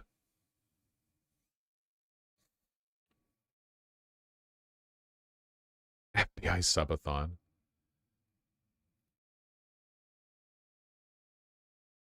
Where the fuck did the FBI even get these rakes from? They just go down to like Harbor Freight or whatever? No way they had these on hand beforehand. There's no fucking way this is like the normal thing. There was a mass shooting, time for all of us to comb over every single square inch of fallen snow.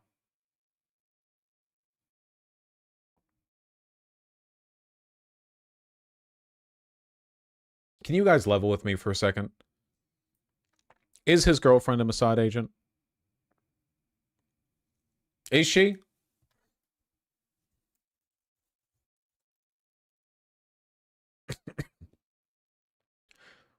Spiritually, yes. Hmm.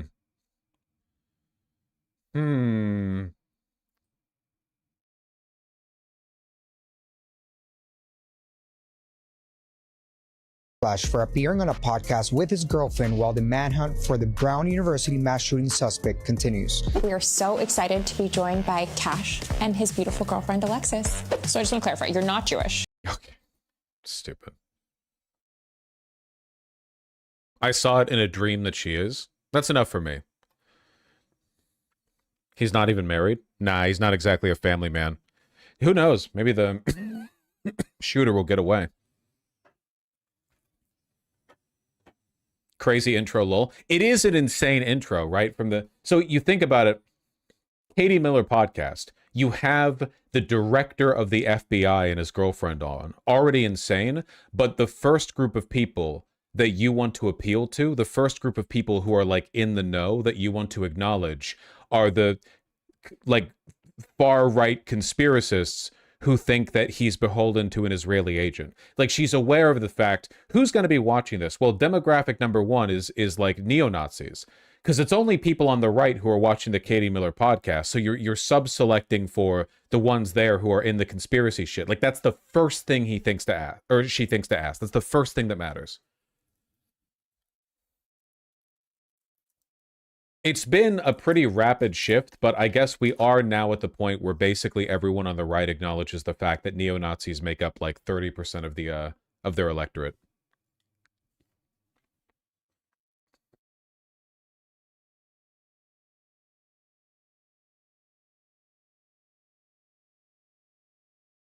And I guess also the FBI foiled a New Year's Eve terror plot, though I don't necessarily believe them.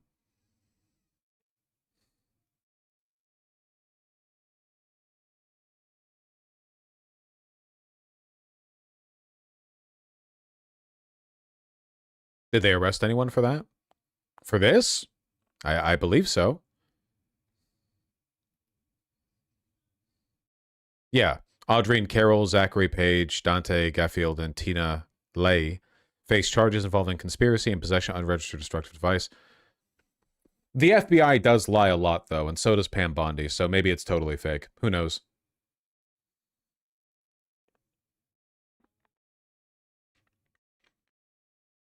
Do we have any proof they're not doing NKVD evidence planting type shit? I think we should assume they are, unless proven otherwise. After that incredible stunt where Kash Patel had an agent write anti-ice, remember the write something anti-ice on the bullets? Okay, scratches anti-ice into it. After that, I think we can reasonably assume literally everything coming out of the FBI is fake, unless very well proven otherwise, you know?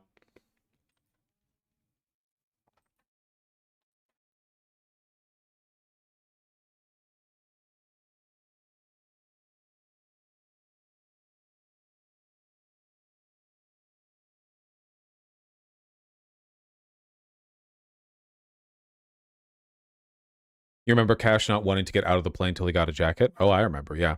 With the patches on it, too. Wasn't the writing on the bullet for Kirk thing real? I don't know. Maybe that's where Cash got the idea for the anti-ice bullet slogan thing. Who knows? We'll see how it plays out in court, okay? The plot seems entirely possible. I just fundamentally do not trust the FBI or the US DOJ on anything. They have been caught lying so many times. Like so many times. Over and over and over again for no reason other than to farm like a big tweet, you know? So there's no reason to ever believe them on anything. I don't care if it even looks like they're not lying in a given case. I need that shit proven in court, you know? I will never, ever, ever believe. You should always be distrustful of what police agencies throw at people before it's proven in court. But, you know, you don't always have to be totally distrusting. Sometimes, like if a cop arrests a guy for shitting on a subway, and everyone on the subway's interviewed, and they're like, yep, that guy shit there. You know, okay, so maybe he shat there. That's pretty bad. You shouldn't do that, you know? But the FBI, I don't care if there's video of that guy shitting. I don't care if, I don't care how many people were interviewed after the fact, all right? I need that shit proven in court, literally. I don't care if they have a signed confession.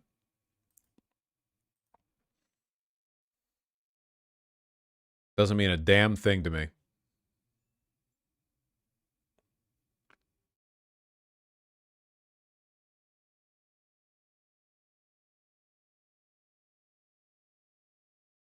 FBI normally doesn't go after people unless they have enough evidence for like a 95% conviction rate. Ah, yes, but keep in mind, grand juries used to basically approve of all charges that were pitched their way, and lately grand juries have been smacking down indictment after indictment after indictment from the Trump administration because they're insane.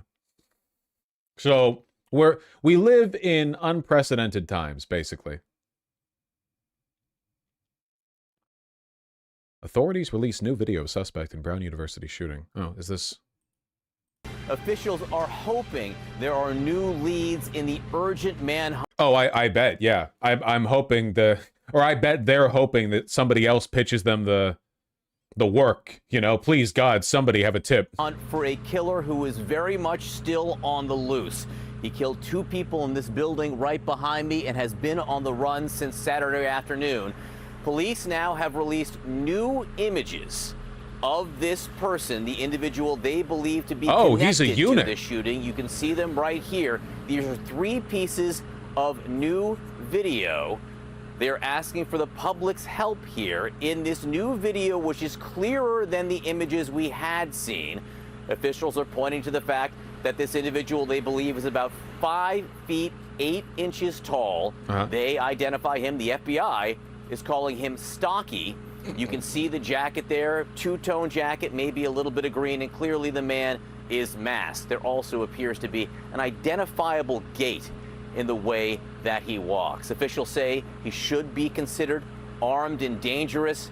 They don't know whether he is still in the area. It's been nearly 72 hours now since this shooting.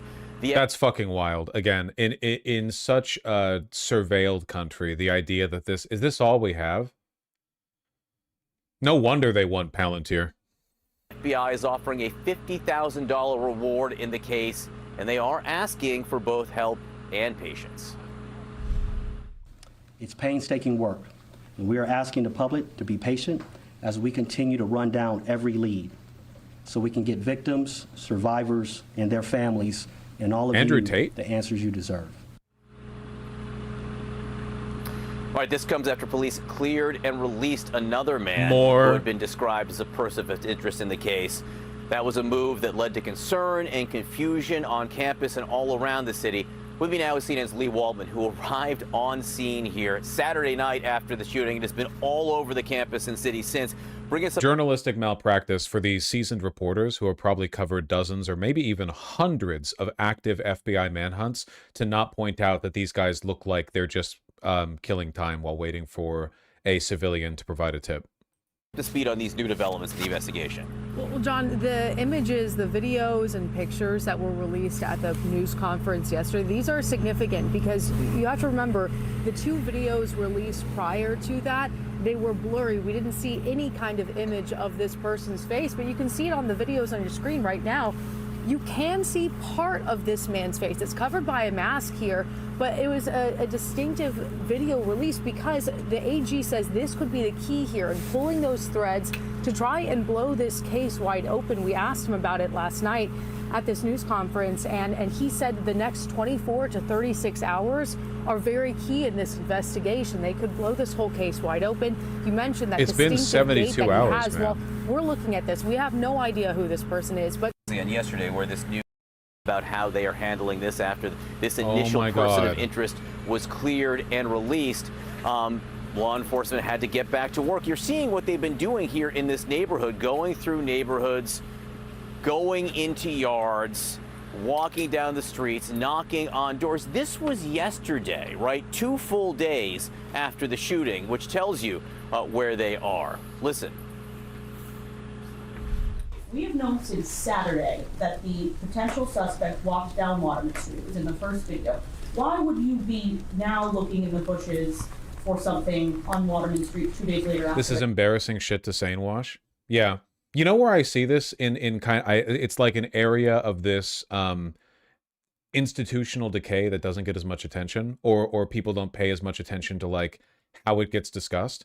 It's infrastructure, where everyone complains that it takes too long to build roads, bridges, or to repair them or whatever else. I have a feeling that as the decades move on, our vision of what is possible is just going to shrink more and more and more and more. You know, you look at the FBI and they're clearly not doing anything here. And it's like, well, we can't talk about that. We can't acknowledge that these institutions are fraying at the edges and breaking completely, you know.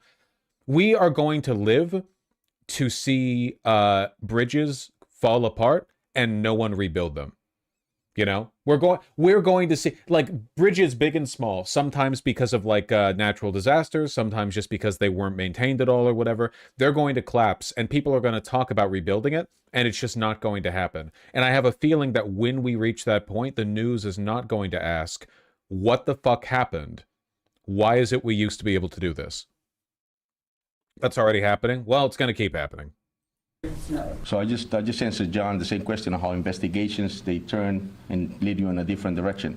We might have used all our energies in the first few days to investigate something, and here we are now heading back to that same place to continue to investigate, and that's why you saw that, because the investigations change on a daily basis.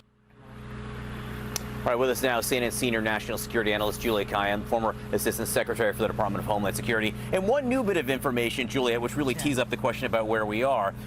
Late yesterday, law enforcement put out a note for anyone who was in that building, Barris and Hawley, which is the engineering building where the shooting took place, saying, hey, we want to talk to you if we were in that building, which seems like a reasonable request, except that it was 2 full days after the shooting itself. So what does all of this tell you about what's been going on? I mean, that the person of interest, and I think the FBI sort of saying, we've got our guy, and disclosures by Director Patel, delayed this 18 hours. I mean, I will tell you, I saw pictures Probably, yeah. Of them looking through this. The wasn't it the president of Brown University or the dean or whatever who said essentially, don't pay attention to Trump on social media, look to us for official updates, because Trump had already tweeted out like multiple points of misinformation immediately following the shooting. Like pretty much immediately after the shooting, Trump said, it's over, it happens, also we got the guy, or something to that effect. And the president had to say like, well, no, that's not true. The snow and everything. It snowed. You and I were standing here in the snow on Sunday. Most evidence is now gone, right? Like, so if he dropped something, if there were fingerprints or whatever, most of it will be gone. So I mean, and they admit it, they're delayed about 18 to 24 hours. Also, students are gone. You know, memories, labs people are traumatized, people are all around the country, around the world. When was the last time there was a high-profile school shooting and the shooter got away? I actually can't remember a time. Like, not arrested, not killed, just clean got away with it. I can't remember. I'm sure there must be one. Now who may have been in that building. So it's just going to be harder for them. But that look, they are committed to doing a restart. But this is This is unfortunate, and the public does not want to see law enforcement agencies sort of throwing each other under the bus. That said, what we did get was the new video released yesterday. 3 separate pieces of video at this news conference, along with some photos and a $50,000 reward. At first glance, you're like, oh, I can't see his face here, but there are some recognizable things, perhaps, for someone who knows this. So and let's combine that with the $50,000 reward, which seems... I dead ass don't think this has happened. I don't know. I don't even know what to say. I guess, can I be real with you guys? I never even thought of this as a possibility. In our very surveilled world, at least up until the Trump administration, the FBI has always been competent enough, or appeared competent enough, that I thought look, mass shootings happen all the time in America, but you're pretty much guaranteed to get killed or commit suicide or get arrested afterwards. I guess this possibility never occurred to me. Maybe I'm dumb. It never occurred. I never even thought it was possible that you could do a school shooting at an Ivy League school, no less, and then just walk away And the FBI is so disorganized that they have no idea how to respond to it, and you just escape. I've never even considered. I mean, they might still get him, but it's been 72 hours. You know, that's not a short length of time. Yeah, God, I feel really fucking bad for the students, dude. I know it's super grim, but I mean, knowing that the shooter is dead or arrested has got to put some degree of finality on it. Knowing that the shooter is still out there, like they could just come back, right? I mean, I imagine most school shooters are probably ready and willing to die trying, so he might just come back. Terrifying. Money, but it's not like a huge reward. This money and those videos are, someone is recognizing him. He has a friends, he has colleagues, he has a girlfriend, boyfriend, whatever. Someone will recognize this, and the 50,000 is essentially, we're going to make this, you know, we need you to come forward. A stranger is not going to recognize him from that. So unlike, say, the United Healthcare manhunt, this is really not a manhunt in that sense. This is a we need someone near him to come forward. This is a we can't do anything. Please God, somebody give us a tip. We're floundering over here. That's what happened in Utah with the Charlie Kirk shooting. Exactly. It was people who knew that person, even though they were unrecognizable to most people in the video. I want to ask you a question. Actually, Anderson asked me last night, and it's one that more and more people are asking. You know, Providence is a city of some 200,000 people. Presumably a lot of cameras around. Brown University has a lot of cameras around. How can it be that there aren't more pictures? I can't answer this. I'm your analyst. I cannot answer this. That there's a couple things. You know, did he know where cameras were on the campus? You just have to ask yourself that, so that he. I don't know if it's possible to avoid all the camera. Modern surveillance networks are pretty good. Like, you know those bubble cameras they have in every department store or whatever? They are very small now. I mean, you can have like very small, very hidden cameras everywhere. I don't think it's really possible to avoid cameras, especially because, again, anytime you go back out into the residential area, you're running past 1 million Ring cameras. I don't know if it's possible. He's sort of diverting himself and his position. But they are looking at all cameras now. The city is back open. They're going to, you know, people who weren't around Saturday and Sunday were back at work yesterday. Maybe they'll find something. The other thing is there's no pictures of him in the room. We generally do get sort of real-time pictures. I think that shows the suddenness of this. He comes from behind, and then everyone is hiding. But it is true, and it may change. Someone has something that they don't know. Well, I think it'll change going forward in this city and this college for sure. One of the things they say about that building, they're just on a lot of cameras in that building because it's sold. In this neighborhood, which is on campus, but the edge of campus, there are residences all around here. So I don't know. Wait, John Miller explains why police are searching door to door. Wait. Are they? We're standing by to see if police are going to give an update on the urgent manhunt happening right now. Are they like defensively arguing that this is actually the best thing the FBI can do in this situation? Whatever. Well, I hope they get a tip, because like school shootings are bad in my personal political opinion. But at the same time, I have a mess of feelings about this. The fact that we all live in a surveillance state, but somehow it's failing enough that they can't do anything here. The fact that the FBI is super incompetent is both a good and a bad thing, because right now the FBI serves at the behest of a fascist organization, but it's also bad because, like, man, school shootings happen a lot here. I think school shooters should be caught or killed, you know. In my opinion, I feel like if we're going to have school shootings, they should be arrested or shot in the process. I think that's, you know, I don't know. I mean, you're making that's quite a take. I know. Just you're making the most of a bad situation. I don't know how I feel about the added possibility that now, you know, school shootings happen all the time and increasingly people just walk off afterwards. That's not good.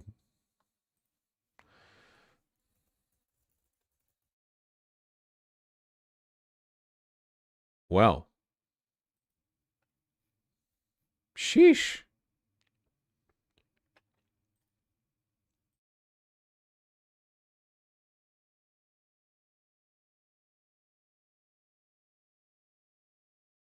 Shit-ass country. Well, yeah, okay. On a different note, are we being set up for a really terrible false flag in the next few weeks? My assumption these days is that Israel is always attempting false flags, basically. And the U.S. government, too. I don't know how many of them actually play out. False flags are hard to pull off, right? I just assume that they're always trying and failing.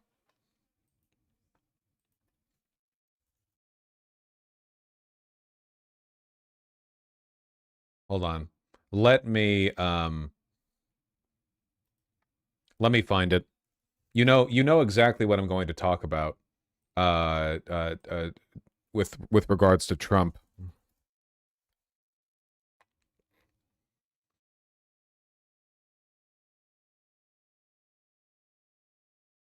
There's like a bunch of stuff here. Okay, 1 second. Where is...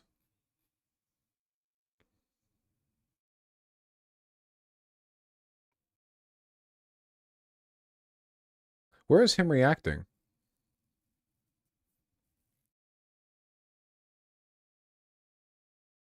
Here we go. Okay, before we look at it, there is one important thing that I have to do. Okay, 1 second. Nothing is less satisfying than sucking on a cough drop that's down to like the last centimeter in size, you know? Once it's down to a certain point, you just have to commit. 100%, yeah. Yeah, you have to crunch. Sucking on a what? A cough drop. A cough drop. A lozenge. What's wrong with you people? If I was sucking a dick on stream, you'd know it. It would be happening somewhere. I guess I could be sucking a ghost dick. That's true. You people, you win this one.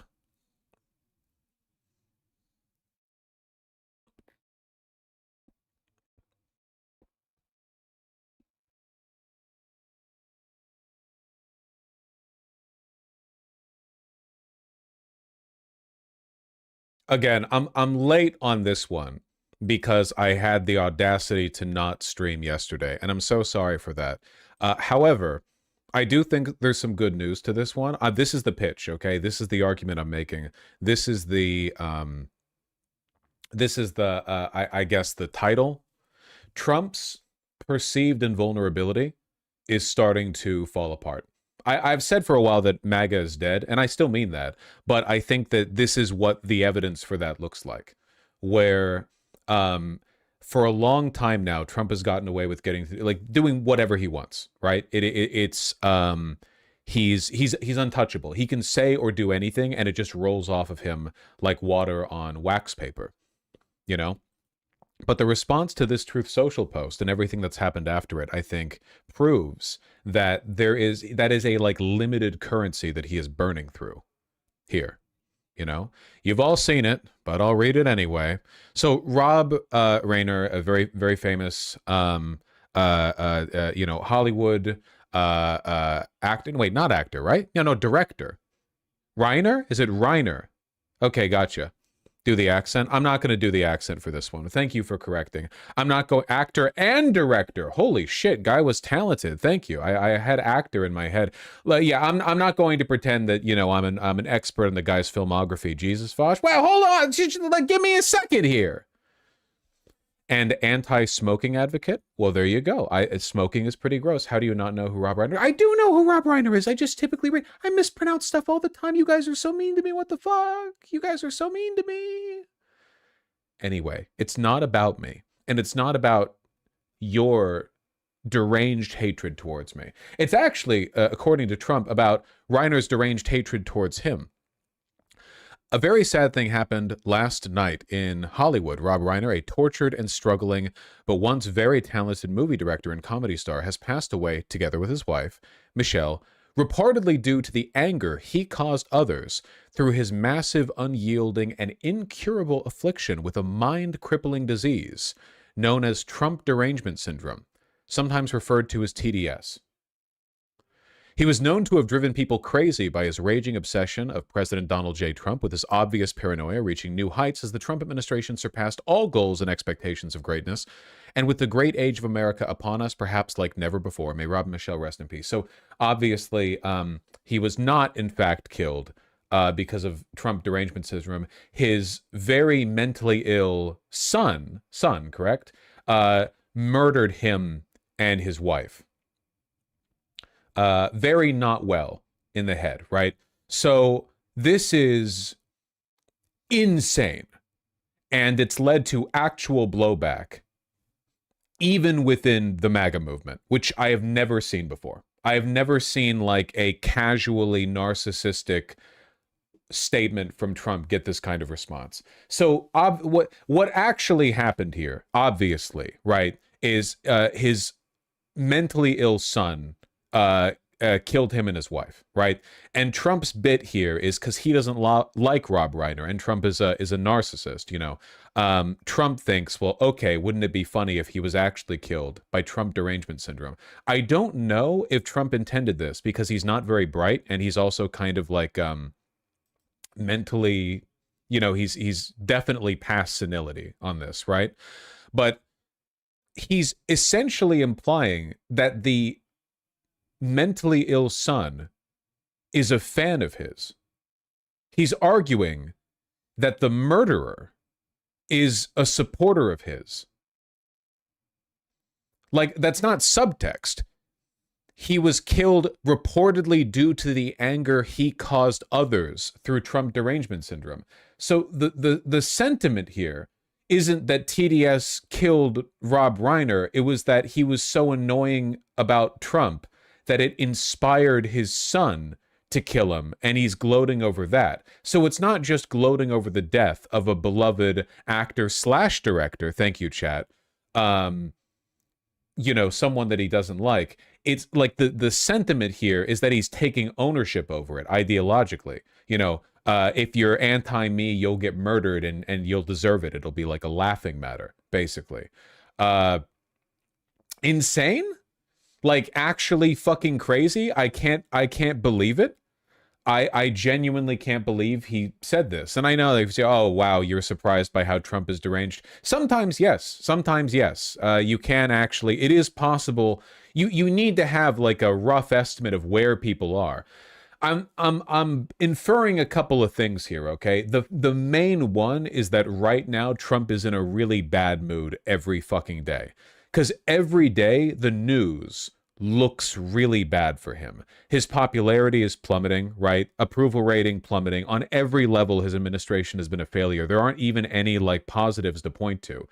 We're just a couple days away from the legally mandated release of the Epstein files. There's nothing to look at here, right, that he can point to and think positively of. So I think he's getting more catty and more spiteful. Elon Musk, who's also a narcissist, has done the same thing, right? When the news looks really bad for Elon, he gets much more depraved and petty because he's lashing out and looking for like anything that he can grab a win off of. Though, I mean, in this case, yeah, I don't really know how much of a win this is getting perceived as. But yeah, somebody linked this, which are even in the replies to Trump's Truth Social, there are people criticizing him. This has led to widespread condemnation from basically everybody.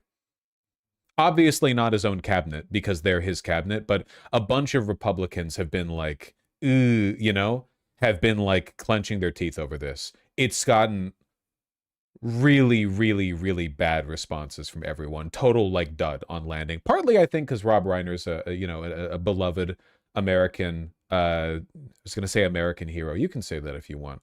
But also because I don't know. I really do think the walls are closing in a little bit for him. It's you can't keep getting away with stuff like this.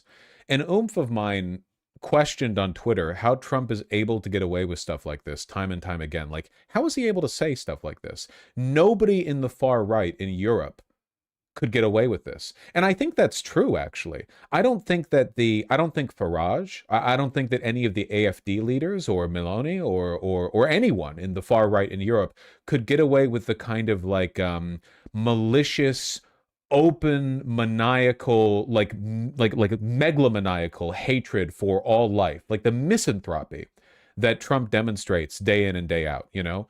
I think that, and I think that they were correct in saying that. I think the American right is much more misanthropic than the European right. You know? It's not just how far right you are. It's not a question of how far to the right you are. It's how much you hate life itself. Or how much you're openly contemptuous of the people in your country, of the country itself. And I think that the American right is unique in that respect, you know? Trump and the people around him don't love anything. There are no institutions, no people, no parts of culture that they venerate, you know? Literally nothing. What is Trump like? All he does is talk about what he doesn't like. There's nothing that's sacred to them. They don't believe in the sacred. Everything is profane. Everything is on the other side of the fence. He likes his daughter? Yeah, I suppose. McDonald's and children? Yeah.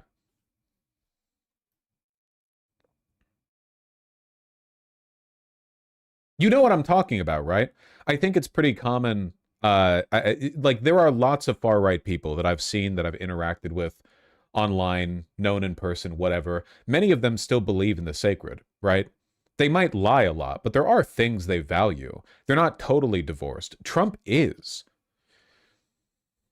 Sam Cedar says they're turning on Trump because he gave conservatives plausible deniability that they are not monsters and the left are monsters. With this, he ruins their cover llamau. It's not a bad read. Look at this CNN article. And again, this is CNN. This is a captured institution, right? Look at the title here.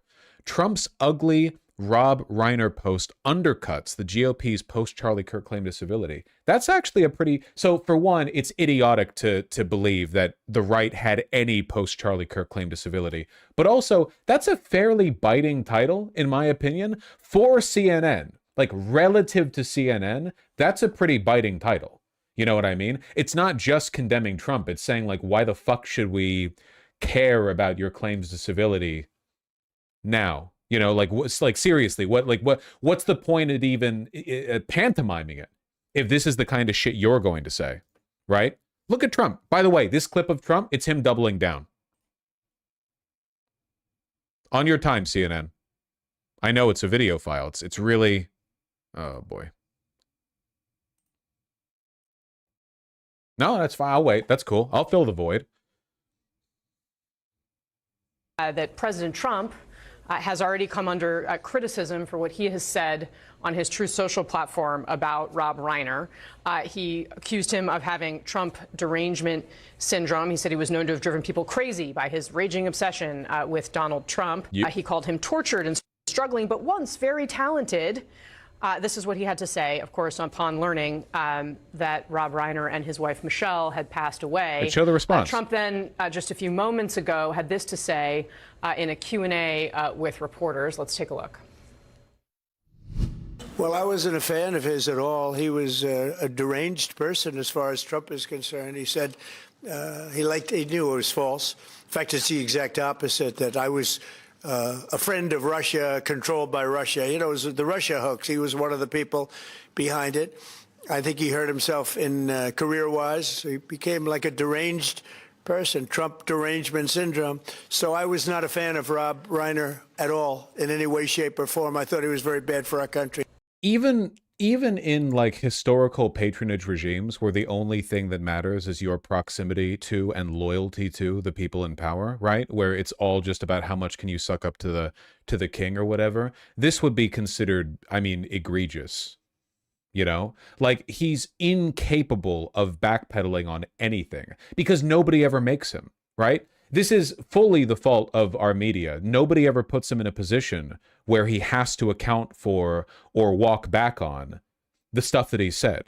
He gets to just repeat things and then walk off, like everyone's gotten so used to it. Because up until this point, at least, it has seemed like he's completely invulnerable. He's just not capable of experiencing consequences to anything that he says. He's just no backlash whatsoever, you know? But he never apologizes. He's not capable of it. He could not. Could you imagine Donald Trump being pressured to apologize? Like, could you imagine Donald Trump having some private conversation with a bunch of donors who are like, you need to back off this. I genuinely think he would tear the entire party down before apologizing. I don't think he would. I don't think that he could.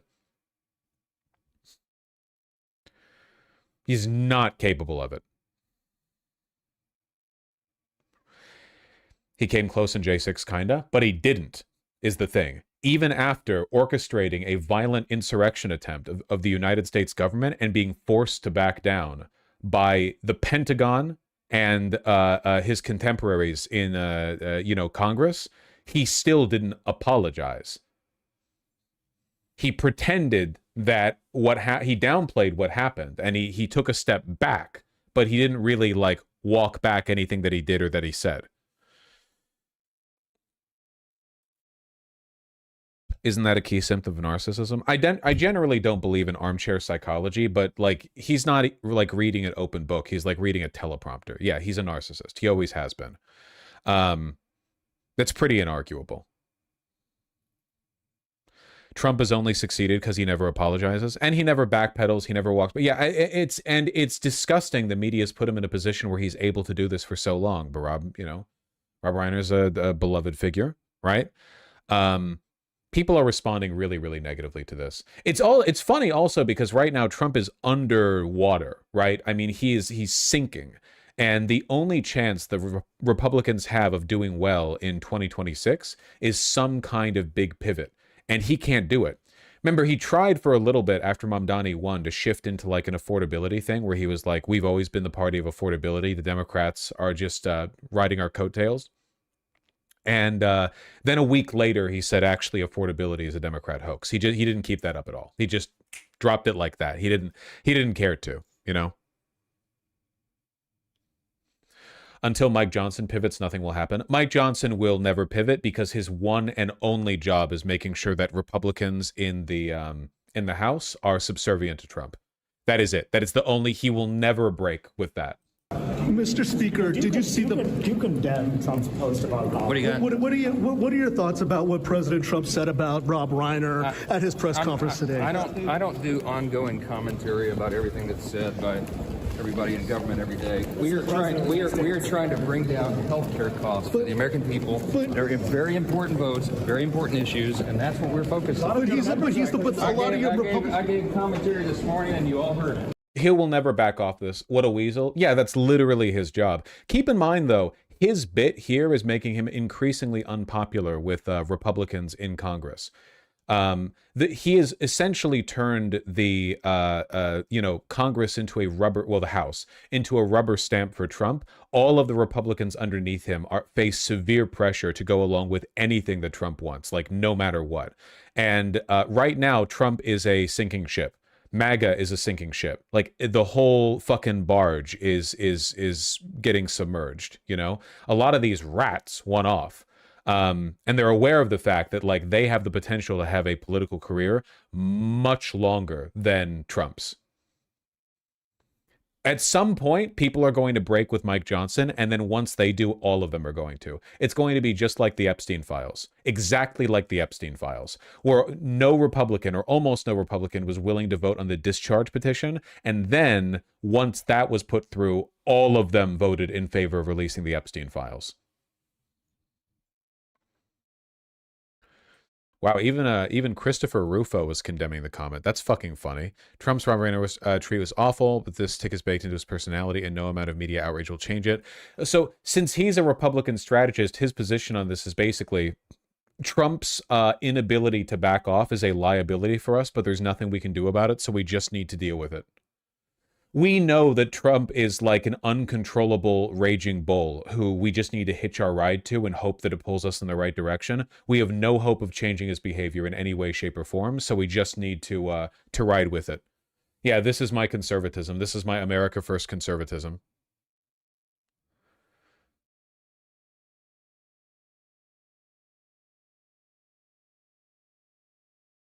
Deeply disappointed Trump voters flood the call-in lines to tell Emily Jashinsky they were disgusted by his comments on Rob Reiner.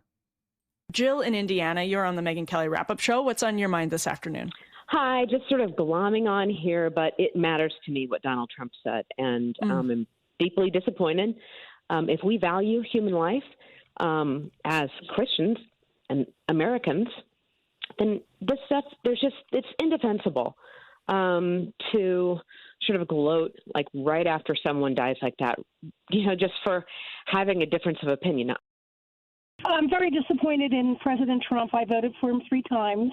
I still love him as my president, but it was wrong what he did. He should have just kept his mouth shut after the first paragraph. I don't know why he had to bring that up.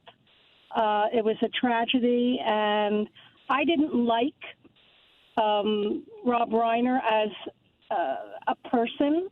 Politics. He was really, really sometimes very virulent in what he was saying about the right, and particularly about Trump too, of course.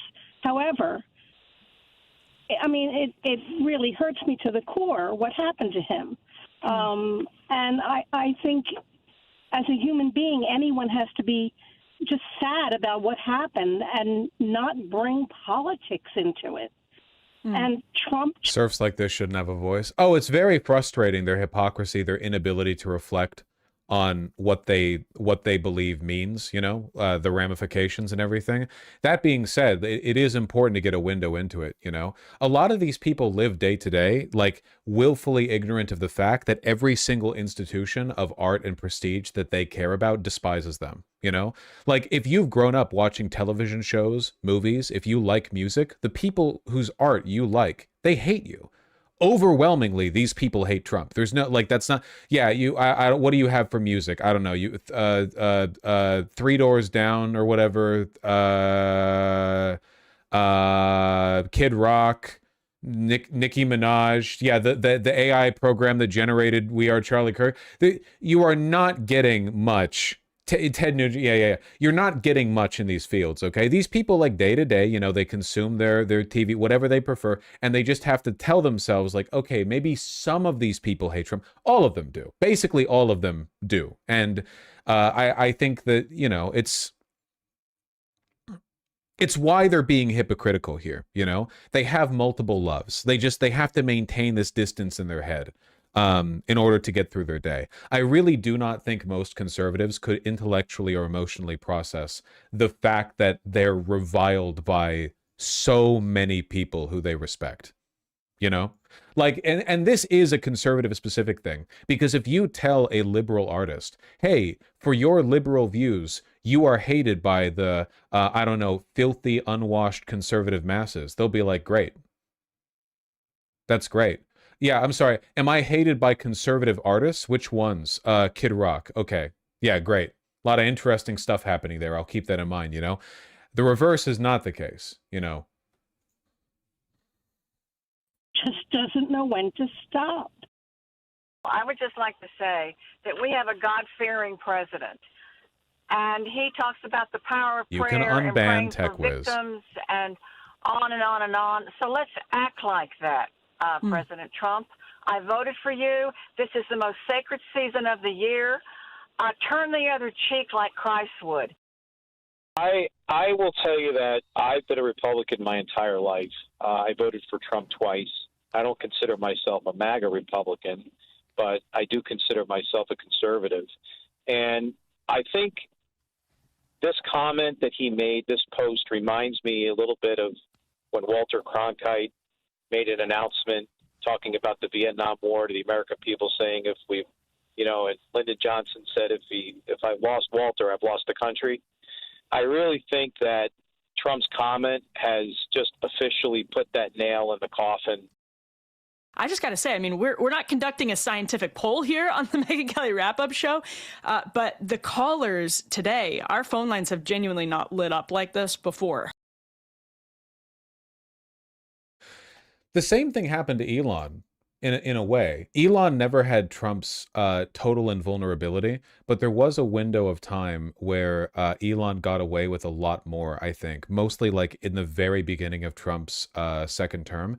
And then as he got more annoying and the MAGA movement started to like him less and less, and Doge did nothing and everything fell apart or whatever, he lost that grace, and all the things that they were willing to overlook before, they stopped overlooking it and acknowledged that he's like super fucking annoying and stupid. And that was that, pretty much. And now he just, he just like tailors his language to the same core group of bots and internet neo-Nazis that he talks to on Twitter. You get me?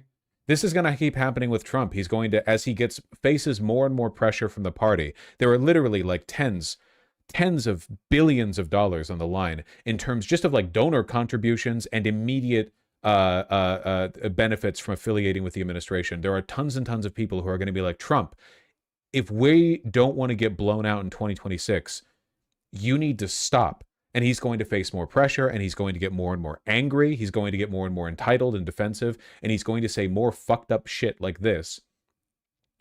And it's going to lead to more and more backlash, and he's not going to understand where that came from.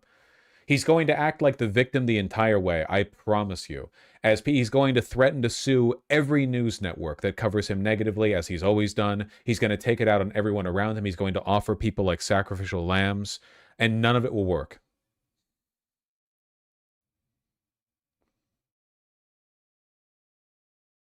Is any of this sincere? From these voters? Yes, they're just really stupid.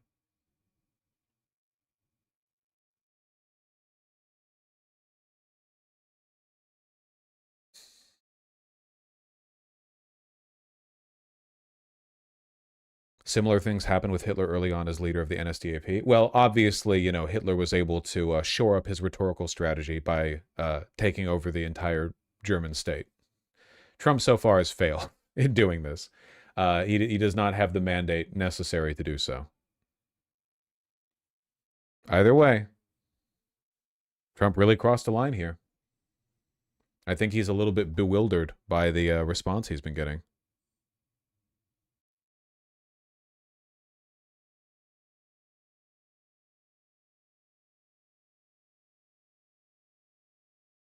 The GOP will not impeach and remove him.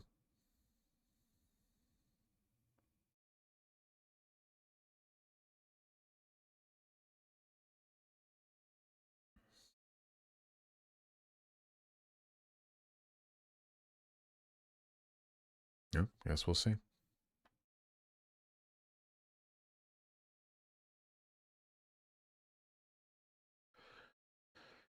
Arguably, it's probably better if the GOP doesn't actually fully turn on him till after he's gone. I'm so prepared to be miserable for the rest of my life when inevitably Republicans turn on Trump and Democrats start laundering the new Republicans' reputations, like what they immediately started doing with Marjorie Taylor Greene. They're going to be like, oh, well, now that the curse of Trump has been dispelled from the Republican Party, we can all return to how things were before. I'm going to lose my fucking mind.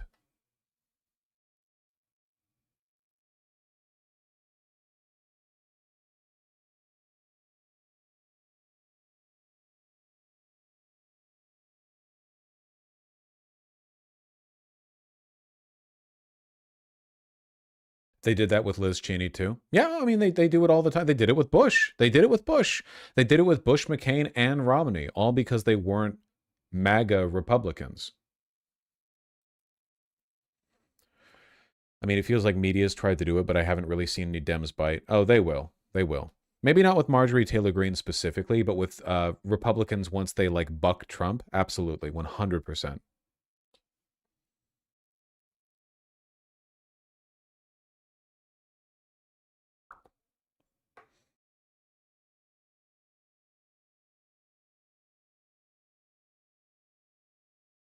Dan Crenshaw's always been a good man. It's kind of funny that he fell out of the good graces of the Republican Party, or of the MAGA movement. You see the interview that Trump's chief of staff did trashing the administration? Yes. And it's super funny. Can somebody get me a link to that Vanity Fair article? Like a gifted link, if that's possible, for Vanity Fair? So this one is wild. Like, genuinely insane. I don't understand what she was doing or what she was thinking. So Susie Wiles is the White House chief of staff. Remember, Miller is the deputy chief of staff. She's the chief of staff. And, well, here. Over the course of 11 interviews, Ms. Wiles offered pungent assessments of the president and his team. Mr. Trump, quote, has an alcoholic's personality. Vice President J.D. Vance has, quote, been a conspiracy theorist for a decade, and his conversion from Trump critic to ally was based not on principle but was, quote, sort of political because he was running for Senate. Elon Musk is, quote, an avowed ketamine user and an odd duck whose actions were not always rational and left her aghast. Russell T. Vought, the budget director, is, quote, a right-wing absolute zealot, and Attorney General Pam Bondi, quote, completely whiffed in handling the Epstein files. Isn't she one of the few competent people in this admin? Yes. Susie Wiles is one of the few people who has been close to Trump for a long time who genuinely keeps the lights on. Easily, she laps everyone around her in terms of competence and intelligence, but she's also not ideologically a super far-right zealot in the same way that, I don't know, Miller is or whatever. You know, she's been around for a long time. Her goal, basically like her self-admitted goal, has basically, yeah, just been to babysit Trump, you know? Make sure that however crazy things get with him, they always stay on top of things enough that they don't completely fall apart. Apparently, she's been trying to say the interview was fake, but they have proof. Okay, there is a lot of drama here, all right? Ms. Wiles took issue with the quote attributed to her about his drug use. That's ridiculous, she said. I wouldn't have said it and I wouldn't know. But Mr. Whipple played a tape for the times in which she could be heard saying it. So here's what I think happened here. And again, I could be completely incorrect. I could be just guessing. I think there's a lot up in the air right now. But I think what happened is that Susie Wiles, over and over and over again, met with Vanity Fair writer Chris Whipple, phenomenal name. And in many of these interviews, Susie Wiles was aware of the fact she was being interviewed. But in others, she seemed to think that she was just venting off the record. She thought she was just chilling. And my interpretation from this is that Susie Wiles has spent so long with the lunatics in the Trump administration that she was desperate for the opportunity to vent for a bit to a competent journalist. That's what I think. I think that, listen, Susie Wiles is not stupid, okay? That's just off the table. We know for a fact that she isn't. And she's also not particularly careless. In my opinion, she is that mentally compromised. Like, she is so fed up with this administration. She is so exhausted at working with these drug addicts and these content creator narcissists and so on, like just these completely politically ineffective people that she has to babysit constantly, you know, that she was just desperate for the opportunity to talk to a more or less normal person on the inside, you know?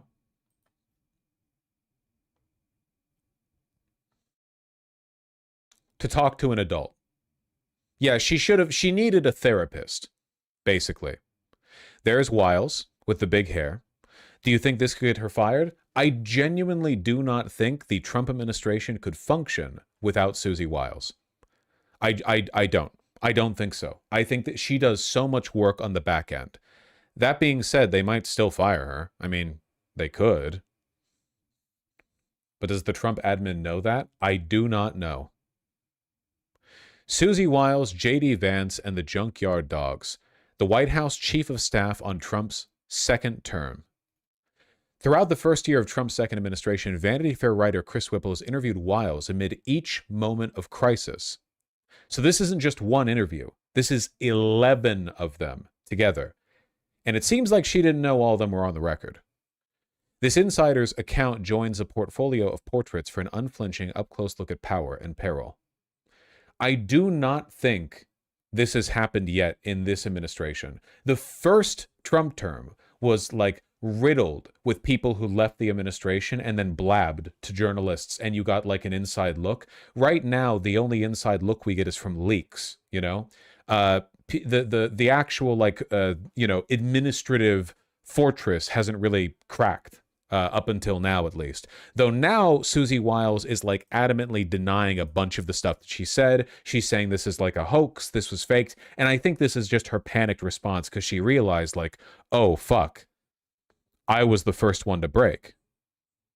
I was the first, it was me.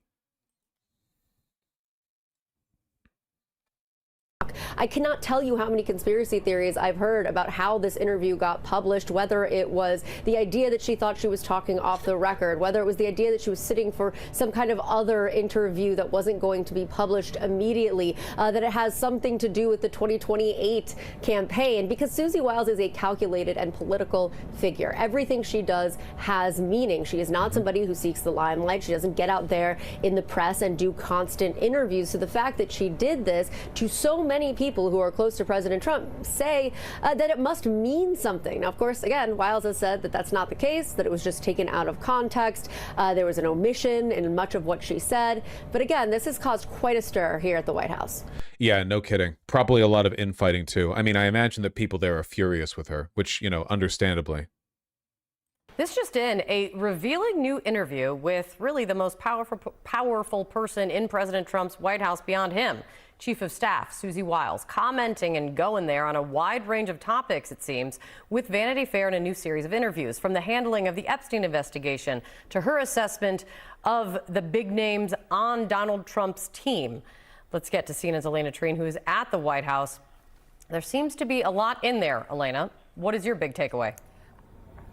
I mean, look, I've covered the president, and I've also covered Susie Wiles for years now, Kate, and this is one of the most candid interviews and stories that she's... Don't worry, we'll take a bit of a look at it. She's offered interviews. She's offered really from the entire time I've done that. This is incredibly candid, some of the things that she was admitting, because I will tell you, too, Wiles is someone who often likes to... This reminds me of the Trump DOJ prosecutor who was just texting a lib lawyer reporter info about her jobs for weeks unprompted. I think that stuff like this, like a lot of the leaks happen because of this. There are probably lots of people in the Trump administration or just in the federal agencies they control that aren't incredibly stupid zealots. And because they're not incredibly stupid zealots and they're surrounded by and controlled by stupid zealots, they're like, please fucking God, I will do or say anything. Let me talk to a journalist. Let me talk to a person who can allow me to share information with them anonymously, who I can vent to about my job, and they will protect my identity. But they also like know where I'm coming from. I'm not just talking to a random person off of, you know, Tinder or whatever, right? Operate kind of in the shadows and quietly. She doesn't like to draw attention to herself. And that's why I think some of what people are waking up and reading this morning is so stunning to hear about. But let me get into some of the main things that I found. Maybe she's always been the leak. No, she's fully in on this project.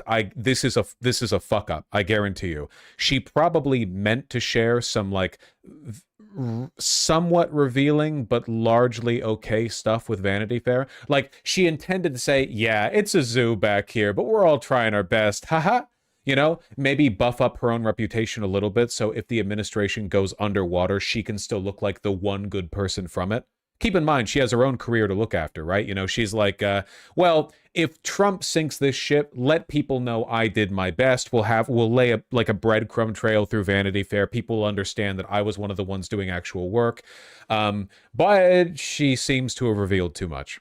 Very notable from what Chris Whipple, who works with Vanity Fair, detailed from their conversations. One is that Wiles referred to President Trump as someone having a, quote, alcoholic personality. She also talked a lot about the vice president, J.D. Vance, someone who I should note, you know, had this conversion that Whipple noted as well from never Trumper to a MAGA acolyte. Susie Wiles essentially said that change, that conversion has been, quote, sort of political. And she said the vice president has been a, quote, conspiracy theorist for a decade. She also talked about Russell Vought. He is the White House budget chief, but he's also, of course, one of the architects of that notorious Project 2025 conservative blueprint for the future Republican Party, something that Trump had previously, of course, disavowed. She argued that Vought is, quote, a right-wing absolute zealot. And then she also went into a number of different things. One, she talked about Pam Bondi, the attorney general, someone who is one of her closest friends, I should note, in this administration. She argued that Bondi, quote, completely whiffed the handling of the Epstein file. She also talked about how the president, who came in and offered a series of pardons to really roughly 1,000 people who were convicted for their crimes on January 6th, she essentially admitted that she had urged the president not to pardon those who had committed violent crimes on January 6th and on the Capitol attack. She also talked about how she disagreed with him sometimes when it came to tariffs, saying that she had urged him. Yeah, she's like the one competent person in the administration. So basically anytime Trump does something incredibly fucking stupid, she's probably behind the scenes, like gently pressing him not to, but not too hard, because she knows that he doesn't like her that much. You know? No, maybe we shouldn't cripple the global economy with needless tariffs that do nothing. No, maybe we shouldn't expend political capital pardoning 1,000 violent insurrectionists in such a fashion that does nothing for our movement, but does give people more ammunition against us. To delay some of the tariffs that he ultimately announced. And it goes on. There's a lot of other areas where she kind of talks about kind of women always forced him, to clean up after retarded men. Many such cases. As a facilitator, rather than, you know, past White House chiefs that we've seen, notably people like John Kelly during the president's first administration, who at times tried to hold him back. She sees as her job trying to kind of shape what he does, but also not preventing him from doing what he wants to do. One very notable quote as well that stuck out to me, just given the context of what's very much in the news right now, is Venezuela. She admitted publicly that one of the goals of this administration and the president is actually to see regime change in Venezuela and oust Nicolas Maduro. I should note that is not what the White House line has been on this. The White House line has been that this is all about trying to crack down on narco-terrorists and illegal drug trafficking. She essentially said this on Venezuela. She said, quote, "Performative misandry, yes, but true." It's only a little bit performative, because I have seen, I don't know like what your guys' experience with this are, but like once you see what weaponized incompetence from a man looks like in a relationship, it takes so much willpower to not generalize this into a kill all men-esque pseudo-feminist agenda. You know what I mean? The first time you meet a boyfriend who's really bad at stuff deliberately to make his girlfriend do it, and you just look at that and that dynamic and you're like, you're both just playing into this, you know? It's so difficult to not rubber band in the other direction from that one. It's pretty bad. He wants to keep on blowing boats up until Maduro cries uncle, and people way smarter than me on that say that he will. Again, a major contradiction in what we've heard from the White House on all of this. And the last thing I just want to quickly point you to, there's a lot in this. I do encourage our audience to actually go and read. I'm virtue signaling. Listen, I keep my house clean pretty good. I'm good. I hand mop floors when to get in the corners. You know, I do dishes. I like cleaning, okay? But there is one thing where I will, it's always pops in my head. You know that fucking drawing of like the femboy, and he's trying to pick up the gallon of milk and he's bending over at the waist and he's saying, "Somebody fucking help me," or something like that. I'm like that whenever it comes to bagging groceries. When I'm out with my friends and we've got the groceries, and I'm usually paying, by the way, so just keep that in mind. That's my contribution a bit. And then it comes time to bag the groceries. I like, and if I'm made to do it, I'm just out there putting eggs at the bottom. Okay, I'm the femboy. Fucking help. You know, I can't. That's just what my brain shuts down. I can't do it. I'm not doing it. I will pay. Let me buy it, okay? The amount these groceries cost is worth less to me than the convenience of not having to. Are you stupid or something? Yes. Yes, I'm very dumb. These very lengthy and detailed articles from Vanity Fair. But she talked about retribution, and she said that she had some sort of agreement with the president that she didn't want him to be focused on score settling, that she was going to give him 90 days and then he kind of had to move on from it. But she also acknowledged that some of the recent indictments we've seen against some of the president's... That femboy image must be a core memory of yours or something. It's really funny. It's the expression, the fact that he's at like a full... a parallel to the floor and the jug of milk hasn't even lifted at its corner off the ground. It's incredibly funny. It's really, really, really funny. So yeah, I would say it is kind of locked in my memory a little bit. Political foes, people like the former FBI director James Comey or the New York Attorney General Letitia James, both people who we've seen this Trump administration now bring indictments against. She admitted that, yeah, that kind of is political. She said the Letitia James indictment specifically, she said that one you could call retribution. And so... Well, that'll definitely make any future cases against Letitia James way the fuck more difficult to get prosecutions for. All right. This makes me think he would have been way worse with the personal score settling without Wiles. Actually, the feeling that I'm getting from this is that Trump has ignored Wiles pretty much nonstop in this administration, which is maybe the reason why she's talking to Vanity Fair, you know? Even though she ended up letting go more than she intended to. Because it seems like he's ignored her on everything. Every single point that she's saying they disagreed on is something that Trump ended up doing.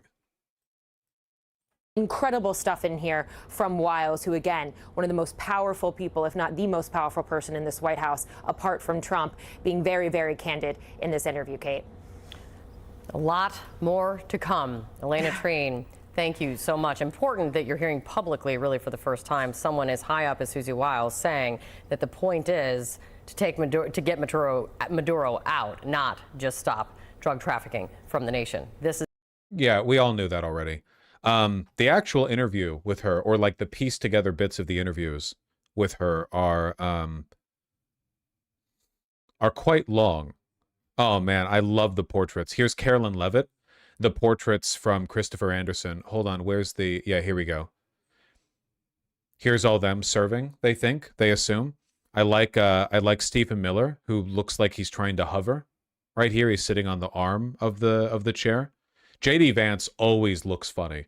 The only person here who looks halfway normal, honestly, is Marco Rubio. Because Marco Rubio is a suit, like, you know, capital S suit, right? He's like an agent. Susie Wiles, the enforcer. Can we just look at the pictures for a second? These the Christopher Anderson's excellent photography work. Do you think that Christopher Anderson has to like show them the pictures afterwards, or do you think they just assume he'll only use flattering pictures?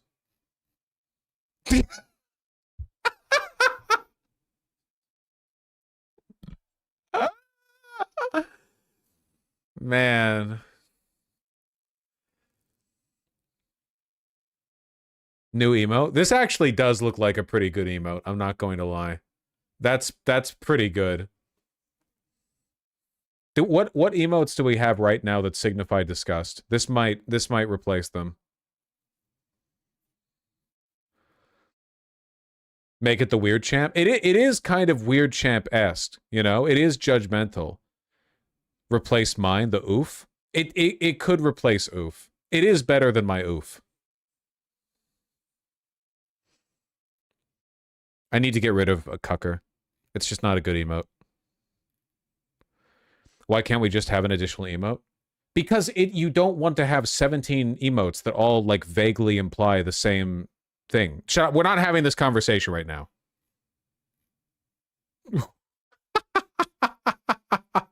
Holy shit. Jesus Christ. Christopher Anderson fucking hates these guys. I haven't seen such pointed anti-MAGA photography work since right after the election, the Cruel Kids table. Who was it? Was that the New Yorker? Which publication had that? It was when they had the post-Trump victory party, and there were all those 20-somethings there in their cheap, you know, wannabe 1950s suits, and the high contrast photos made them all look like sociopaths. I don't know much at all about Dan Scavino, I'm not going to lie. This looks historical. He looks like the Penguin. All these pictures are so mean. They're really funny.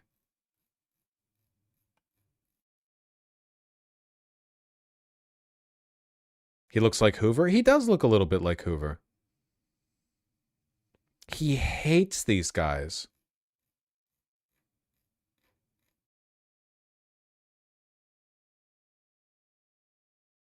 Halfway normal looking here. Only halfway.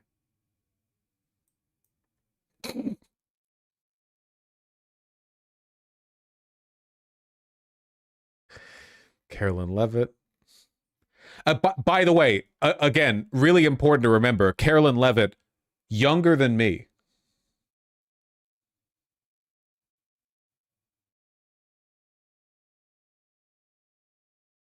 Insane. Marco Rubio just looks like the conversion from neoconservatism to MAGA has been killing him. Why is he so pockmarked? Is he normally this pockmarked? It's like a plague taking over him.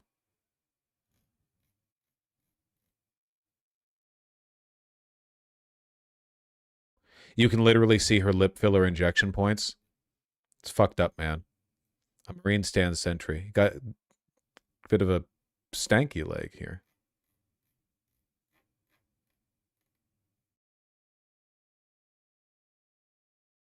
Much more normal looking here. Anyway, enough photos.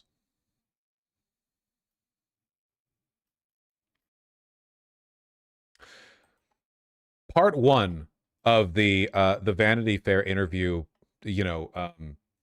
collection is, I think, talking largely about the context of the interview and also all the events leading up to the circumstances during which the interviews took place. And the second one is what has the bits, the quips. And you can just jump to like any point on this. All of them make the Trump administration look really bad. As Noah Shetman reported in Vanity Fair, dozens and dozens of FBI agents at the New York field office were tasked with combing through the Epstein files. Many observers assumed they were looking for and possibly redacting Trump's name. Wiles told me she'd read what she calls the Epstein file, and she said Trump is in the file, and we know he's in the file, and he's not in the file doing anything awful. So if the Epstein file, I don't know what she's referring to. There are tens of thousands of documents being perused by the DOJ. Wiles said Trump was on the Lolita Express. He's on the Manifest. They were, sort of young, single, whatever. I know it's a passé word, but sort of young, single playboys together. Trump has claimed without evidence that Bill Clinton visited Epstein's infamous private island, Little St. James, supposedly 28 times. There's no evidence those visits happened, according to Wiles. As for whether there was anything incriminating about Clinton in the files, quote, the president was wrong about that. This is about Venezuela and how internally the administration is looking for regime change with Maduro. Rubio and Vance.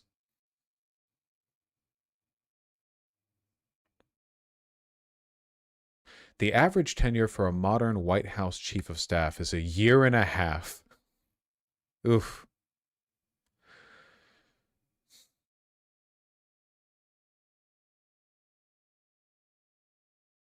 Is Wiles really irreplaceable, as Rubio said? Not patting myself on the back, but just recognizing the reality of this president at this time, she said, I'm just not sure who else could do this.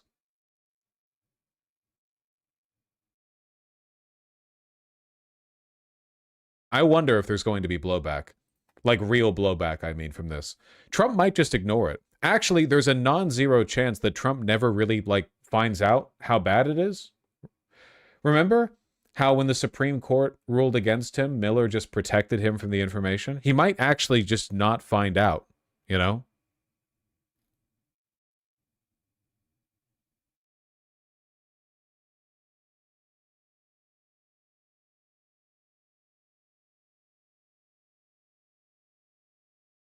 Bill Daley, Obama's former chief of staff, believes Trump and his team could fall victim to overreach. There's no doubt the Charlie Kirk assassination gives them the opportunity to put the left on its heels. They believe they're in an incredibly strong position to do whatever the hell they want. And usually that's when people make mistakes, they go too far. Yeah? God, look at what's happening over at CBS these days. Anyway, apparently Vance has already talked about this. Lisa, I want to start with you. You covered the Trump administration in the first go-round. Ish. Yeah. I mean, we all did. And yes. I'm going to get to you in 1 second, Brian. But let's just kind of zoom in on Epstein, because I talked about the politics, but let's talk about some of the personalities and the policy here, because this to me is like, wow. Okay. First, she says about Pam Bondi. I think Pam Bondi completely whiffed on appreciating that was the very targeted group that cared about this, meaning she's talking about a moment at the very beginning of the second term where they brought in influencers and gave them binders, and they were not satisfied with it. First, she gave them binders full of nothingness. Then she said that the witness list or the client list was on her desk. There is no client list, and it sure as hell wasn't on her desk. Okay. Then fast forward to CNN. that moment CNN. when Why? Todd Blanche, who was the president's personal attorney, and now the deputy attorney general, went to see Ghislaine Maxwell in prison and talked to her, interviewed her, and then released the recordings. She reveals that she and the president didn't know anything about it. Most importantly, the president didn't know about it. According to Wiles, it was Blanche's suggestion. The president was ticked. The president was mighty unhappy. I don't know why they moved her. Neither does the president. And when I said know about the fact that they moved her to a I'm sorry. I'm at a loss. I don't understand. And then multi-trillion-dollar news network. I don't know. There is no evidence Bill Clinton visited Epstein's island, according to Wiles. As for whether there was anything incriminating about Clinton in the files, the president was wrong about that. Well, this is a series of disclosures about how the White House effectively is what she's saying mishandled this Epstein situation.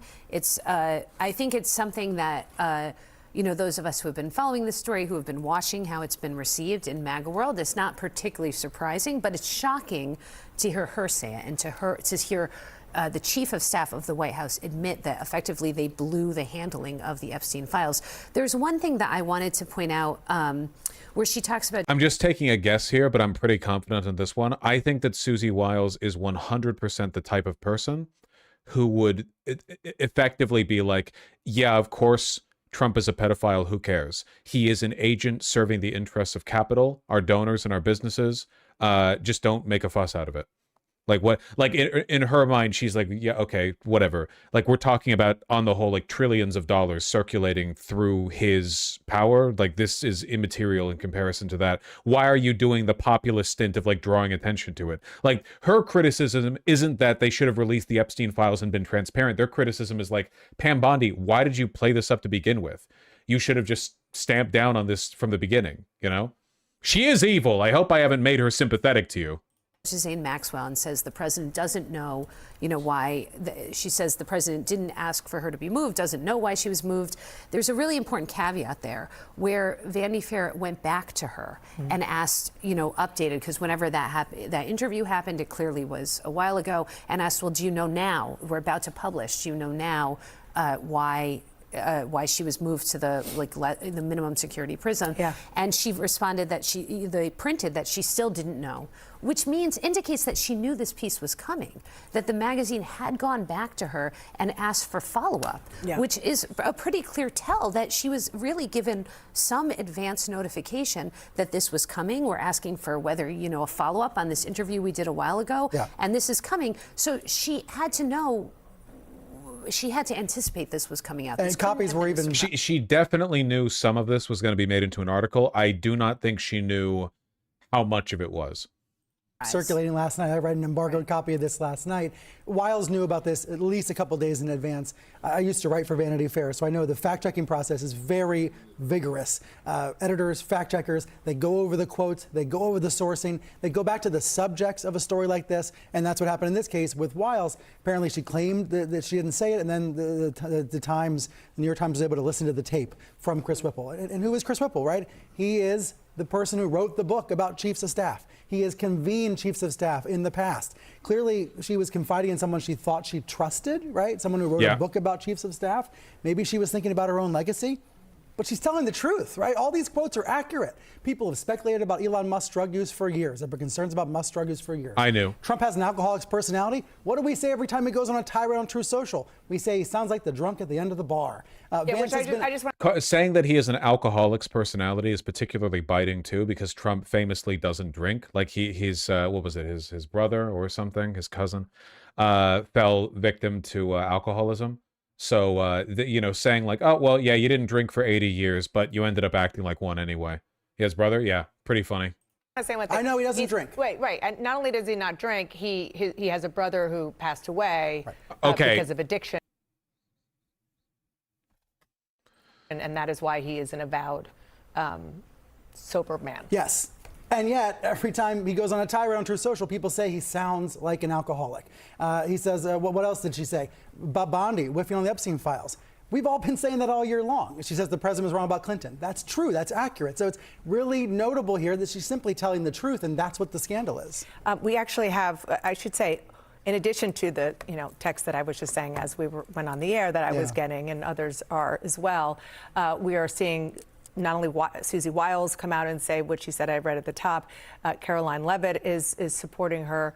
Russ Vought, who Susie Wiles called a right-wing zealot, is come out on social media and said that he fully supports her. J.D. Vance, the vice president, just spoke about this. Let's listen.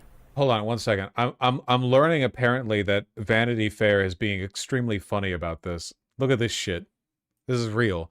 During the Vanity Fair photo session, Vance cracked, "I'll give you $100 for every person you make look really shitty compared to me, and $1,000 if it's Marco." They fucking hate these guys, dude. Holy shit. They hate them. I mean, he should pay up. I mean, I think that maybe he owes them $100 because of Caroline Leavitt, but apart from that, no, it's real. It's not a shitpost. Jesus Christ. Unfortunately, I have to ask a bit of an off-topic question from affordability because news events do intervene, and that is the interviews that White House Chief of Staff Susie Wiles gave to Vanity Fair, in which she's quoted as referring to you as, excuse me, and again, not my words, sir, but a conspiracy theorist of a decade, and described your transformation from not happy someone who once opposed President Trump to now his vice president as an act of political expediency. And I'd like to give you the chance to respond to that, sir. Well, first of all, if Susie, I'll trust what you said. I haven't looked at the article. I of course not happy, dude. Holy shit. Heard about it, but conspiracy theorist. Sometimes I am a conspiracy theorist, but I only believe in the conspiracy theories that are true. That's it? That's what he's got? Oh my fucking God. The responses across the board have been really, really, really telling. This was blindsiding to them. Like, Susie Wiles has basically been group mom, you know? Susie Wiles has been group mom for like nearly a decade now. She's been the glue holding it together. Waking up one day and finding out, oh yeah, it turns out she trashed all of you in this very tell-all article. Years. As for the Vanity Fair article, Michael, I'll take your question directly. This is, unfortunately, another example of disingenuous reporting, where you have a reporter who took the Chief of Staff's words wildly out of context, did not include the context those conversations were had within. And then further, I think the most egregious part of this article was the bias of omission that was clearly present. And we see a lot of this when dealing with the media every day. You will leave out important context, leave out context. They're really in a position of weakness here, too, because they can't directly attack Susie Wiles, right? So they can't say, oh, this is all a lie. Susie Wiles is evil and Trump derangement syndrome, etc., right? Because it's coming from within the House. So they have to do this weak, mealy-mouthed, the full context of these statements probably didn't sound as bad. They're not able to go on the attack, essentially, which is what they normally do. Comments and facts.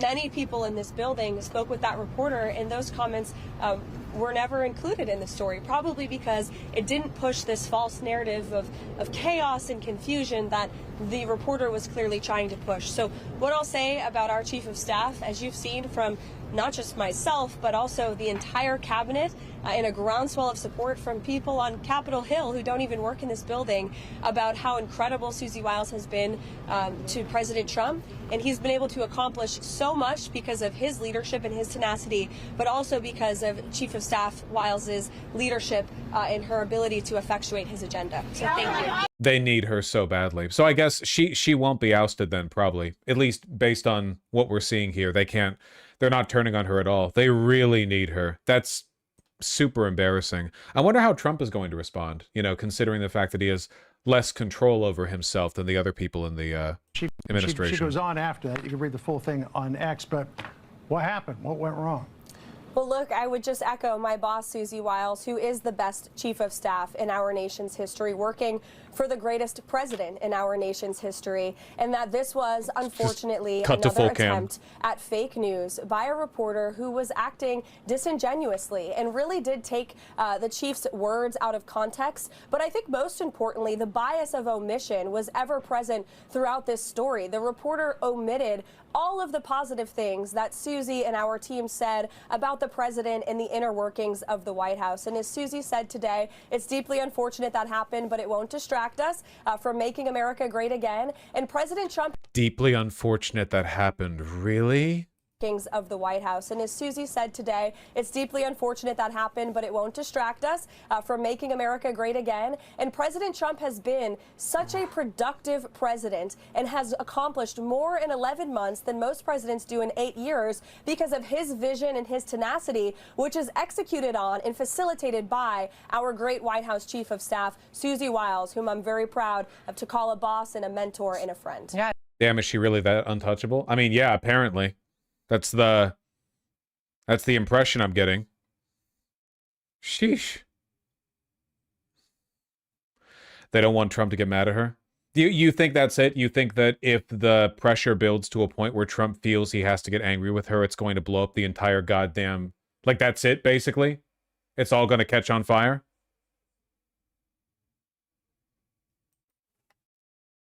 Maybe.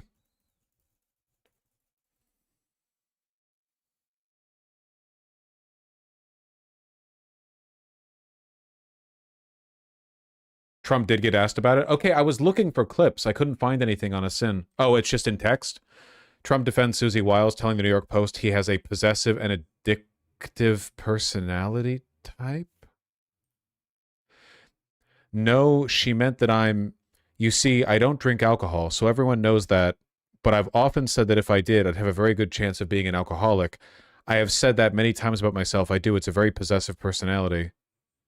I've said many times about myself, I'm fortunate I'm not a drinker. If I did, I could very well... Wait. Did somebody close to Trump tell Donald Trump that in the interview, Susie Wiles merely said that Trump could be an alcoholic? Like the point Susie Wiles was making wasn't that he had the personality of one in that he behaves like one, but rather that he is susceptible to alcoholism in a genetic sense?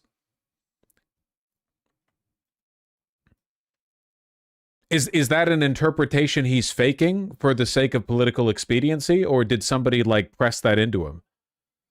That's crazy. They might be just hiding information from him. They've done that before.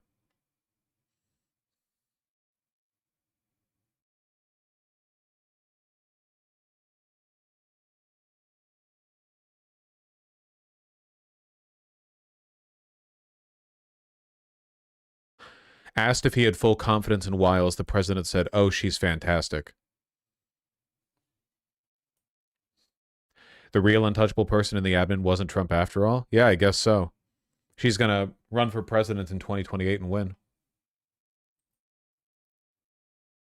This is an important development. It's good to see you. Thank you so much for jumping on.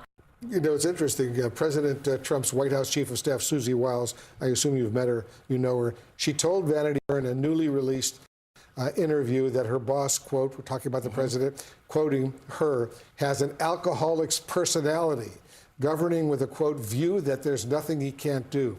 President Trump famously does not drink, and Wiles herself grew up. Well, I'm taking all this as a good sign. That's what I'm doing. Susie Wiles is unhappy, getting sloppy, blabbing to Vanity Fair. Vanity Fair fucking despises them. The Trump administration has to grit their teeth and deal with it, even though Susie Wiles objectively fucked up because they know that she's irreplaceable.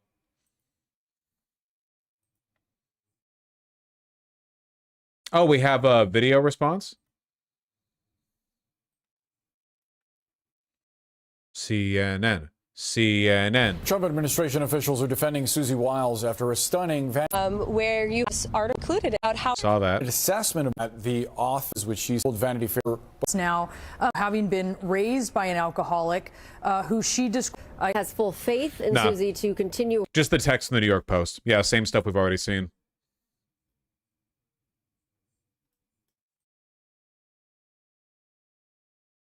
Been a year and things are not looking up. No, not even a little bit. Well, she feels disrespected. Susie Wiles, you mean? I mean, probably. Can you imagine fucking babysitting for these people? Can you imagine this being your job? Awful.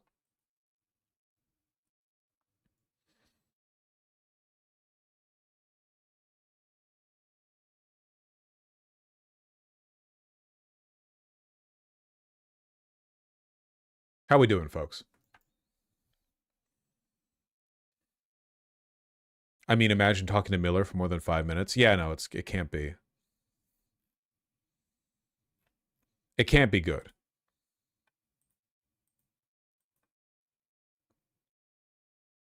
Did you see the Code Pink ladies with MTG? Code Pink.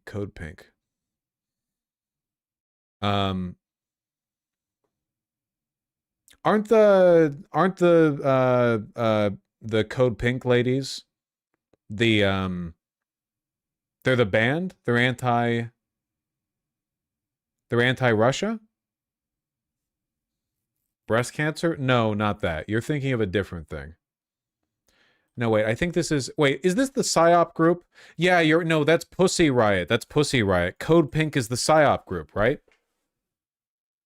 They're the anti-war? No. Well, they're pro-Russia. They're pro-war. Pussy Riot's not a PSYOP? No. Not Pussy Riot. These girls. The Code Pink girls. Yeah, the campus PSYOP group.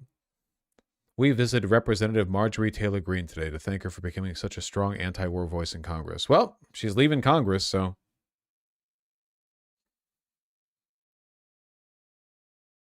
Code Pink is the tanky one. Don't we know they actually are a PSYOP? Like, isn't this a known fact? The Code Pink group has ties funding-wise to Russia? Or am I completely off on that?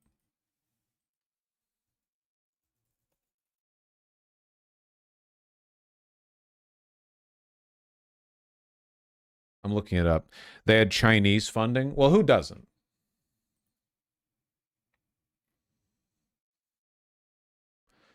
Let me see. The organization's political positions, especially those regarding China and Venezuela, and funding have created controversy and drawn congressional scrutiny. Damn.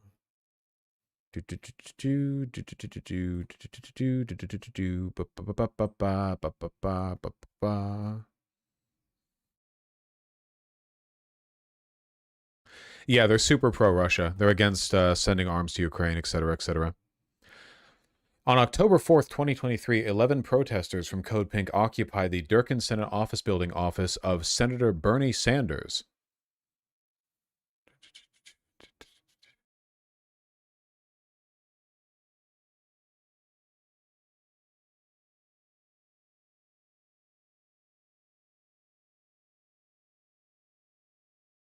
Whatever.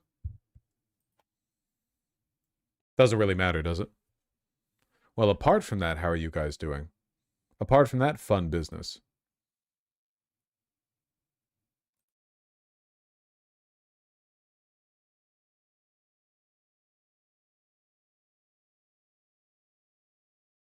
Did you talk about Larian using AI? Man, I don't have much to say about that. It's just really disappointing. I'm a big fan of Larian Studios, but, you know, never have heroes.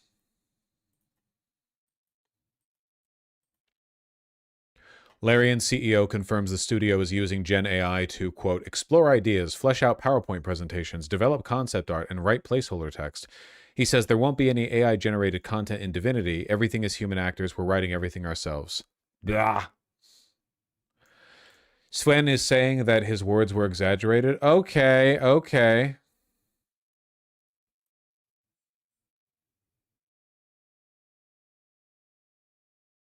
What, is this the CEO of Larian?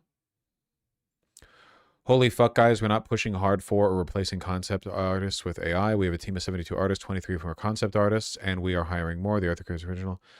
I was asked explicitly about concept art and our use of Gen AI. I answered we use it to explore things. I didn't say we use it to develop concept art. The artists do it.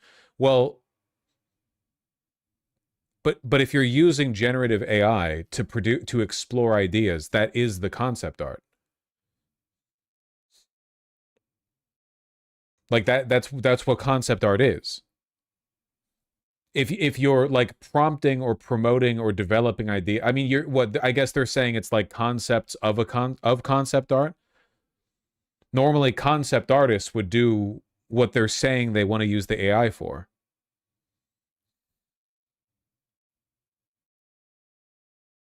Yeah, the pre-concept art. Says he uses it like Google. I don't get it. They're using it like they would a reference book for other arts. But the work in the production process that they're doing would normally be done by humans or human artists.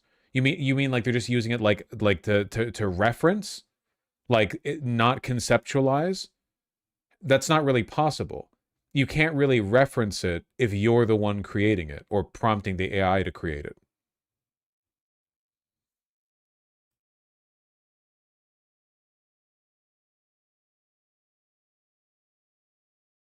Is the phrase, "Did you see nuked"? I don't know, but if it is, good.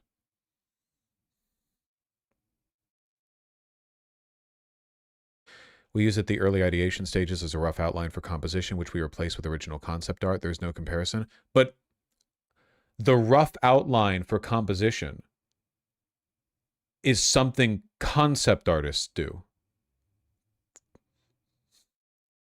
Like a concept artist, like that's part of the workflow of producing concept art.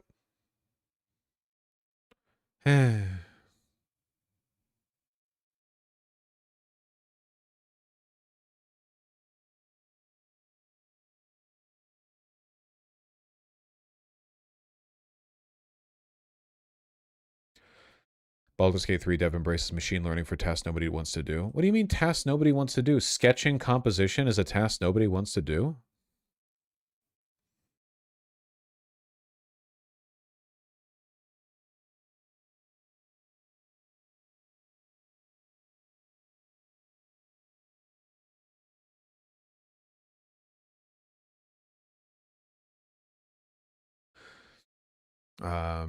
Vinka said Larian currently uses machine learning systems to help automate game development tasks that nobody wants to do. It's the obvious things like motion capture cleaning or voice editing or something very specific, retargeting. So that is basically if you play with a different species, you want to be able to reuse an animation on a different species that are in different sizes and then do certain interactions with others. But this is what human artists do.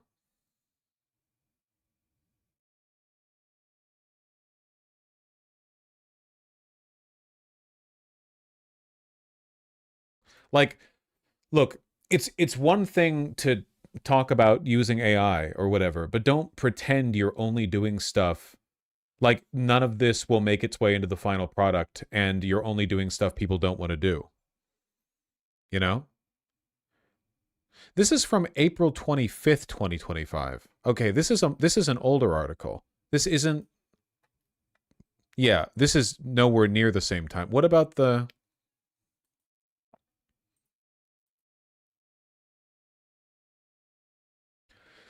This stuff has been a thing in game dev tools for like 10 years. It's a basic Blender plugin. Yeah, I'm a little bit confused by his use of the term machine learning because there are things that you can do with those programs that isn't generative AI.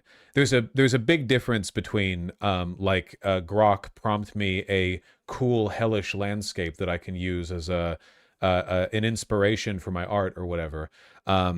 And like having powerful tools in Blender or whatever else that allows you to automatically alter, dynamic animations or whatever, because that's just a tool. That's not generative AI. The whole point or the thing that makes generative AI like inhuman is the fact that the black box of its generation algorithm, the systems that it uses to produce stuff change and aren't knowable to you, meaning you can't really use them as a tool. You're asking a system to give you something. You're not using it as a tool to create something. You can refine the process of it giving you something, but again, you can't really use it directly as a tool. However, machine learning has produced tons of tools that we use all the time in like basic editing software that just allow you to more or less automate a tedious process. But that's not a black box. You can pick it apart and understand how it works, you know? Think of it like, background noise filtering on a microphone is algorithmic, but it's not generative AI. You know what I mean? Like the algorithm that this uses to not pick up like dumb background noise or whatever, that works really well. And it's, you know, it is an algorithm and it's complicated, but it's not generative AI. It's not a black box. You can pick it apart and figure it out. So that article we just peeked at doesn't have anything to do with this article, this modern one from Bloomberg, which it doesn't want me to read. I'm reading it. It's fine. It's all good. Okay.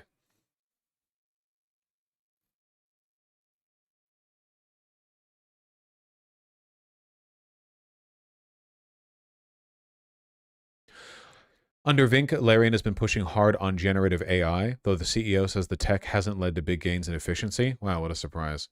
He says there won't be any AI-generated content in Divinity. Everything is human actors. We're writing everything ourselves, but the creators often use AI tools to explore new ideas, flesh out PowerPoint presentations, develop concept art, and write placeholder text. The use of Gen AI has led to some pushback at Larian, but I think at this point everyone at the company is more or less okay with the way we're using it. Look, I'm sure there are companies using it in much less ethical ways, but man, I really hate this thing slowly encroaching, like creeping into every development process now. You know, I really, really, really hate it. Because it starts out with, oh, we're just using it to do some like reference background art or whatever. And then it's, you know, oh, we're just using a couple of AI placeholders to the assets that remain in the finished product. And then it's, you know, oh, well, in actuality, like we don't need all the background dialogue to be written by humans. That's crazy. It's just, it encroaches, you know, you have to have humans working on it. I'm still going to play it. It's fucking Divinity, you know?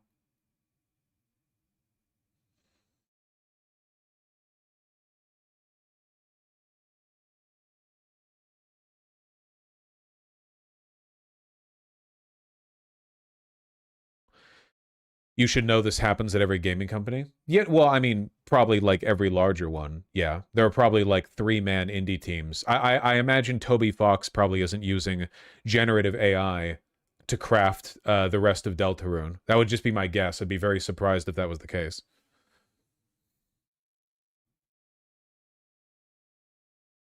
Well,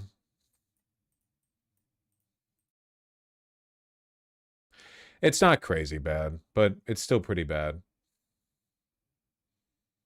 That stuff creeps in. And it's still a plagiarism machine, you know? Like, the only way generative AI is capable of producing anything is because it's ripping off real artists' work. Like, everything that you do, all the art that you look at through, you know, filtered through Gen AI is still, in the long and abstracted sense, a byproduct of plagiarism.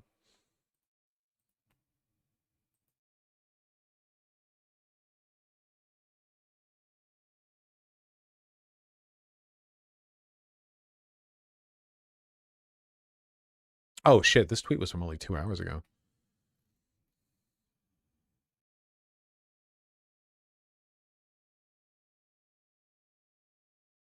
If you're using AI to generate ideas to explore, that is using AI in your game. It is duplicitous spin to say otherwise. True. The entire history of creative industry happened just fine without using AI. There's no need to shoot your game in the foot by using it now. Yeah, if he's admitting it's not leading to big gains in productivity, I guess I just don't understand. Like, you guys made Baldur's Gate 3 and Divinity Original Sins 1 and 2 without Gen AI. Like, you have the fucking sauce, right? You have good people working there. You know? I know you're not broke. I know you're flush with cash after BG3.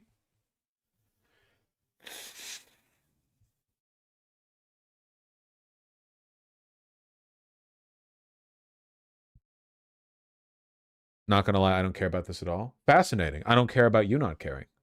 Thank you for contributing your opinion, though. It really added to the discourse. Then pluck out your eyes. You goddamn narcissists.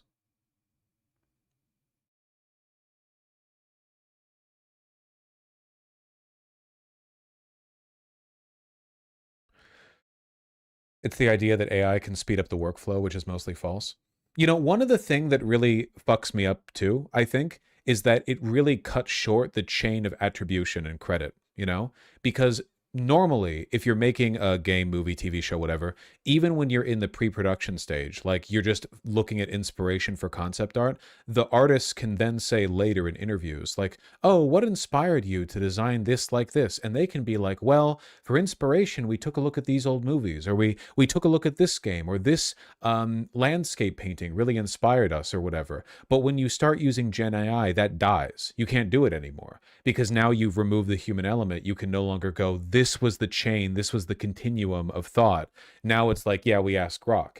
Like, art builds on art. Communication builds on communication. You know? I think that it's really destructive to introduce something that breaks that. You know, you're kind of cutting short what is otherwise an uninterrupted stream of artistic inspiration going back basically to the beginning of human civilization, right? You're introducing a complete break. Now you have nothing to say. Well, Grok generated some images that are like kind of cool looking, so we worked off that. Okay. You know, all right.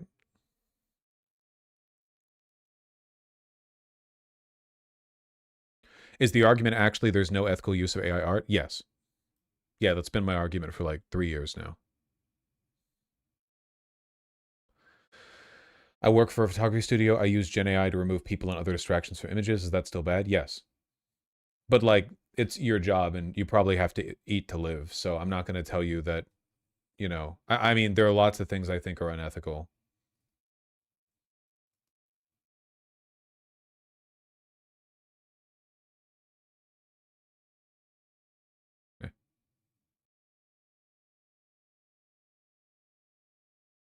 Anyway, it's pretty disappointing. In my mind, it's no different from Google image searching. It's just mixing existing images, because you're being a solipsist. If you search images on Google, you're looking like theoretically, you're looking at actual existing things, photography, drawings, paintings, or whatever references that can be traced to human beings with human intent. As soon as you introduce the mass plagiarism machine into the equation, you cut short that line of communication. What inspired you? I don't know. Grok made me a pretty image, you know. Now you're just you're disconnecting the image from the artistry that produced it. Because again, keep in mind, artistry did produce what Grok did. It just plagiarized from it. You know, like Grok did not on its own have the ability to produce that image. It had to steal from artists. Like you are still getting the inspiration like secondhand. You've just lost the ability to attribute it.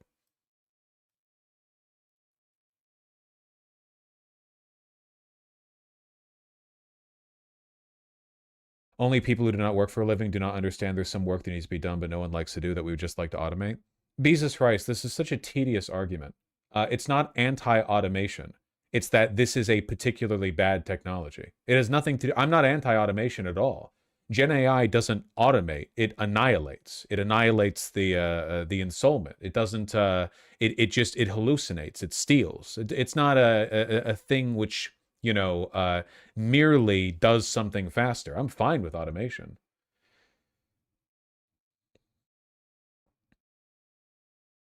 If you do it with AI, it's alchemy. No, it's not. I don't know. Why do we have to keep having this argument? I don't understand. Why do we keep doing this over and over? My position on this is not changing. There's nothing that could make it change. There are still people in chat. Every time they're like, well, I have a novel argument for the use of AI art. That's great, man. I mean, it's the thing stopping me from tearing into it mostly is the tedium. It's years now of this, you know? Listen, if you use Grok or, you know, Banana whatever 2, or I don't give a shit what you do, okay? The Pandora's box is open. I maintain my position on the technology. It is devil, yeah, it's devil magic.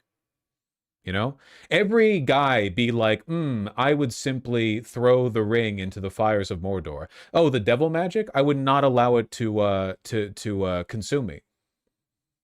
Yeah. I know everyone else who's ever used devil magic has been consumed by it, but I'm built different. I would simply remember my axiomatic beliefs, my first principles, and I would stick with it, and then I would just not be corrupted, you know? Me the next day. Fuck! The devil magic consumed me, guys.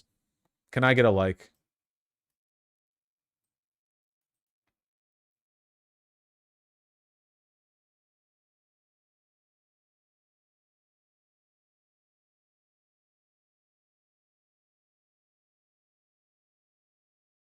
Yes.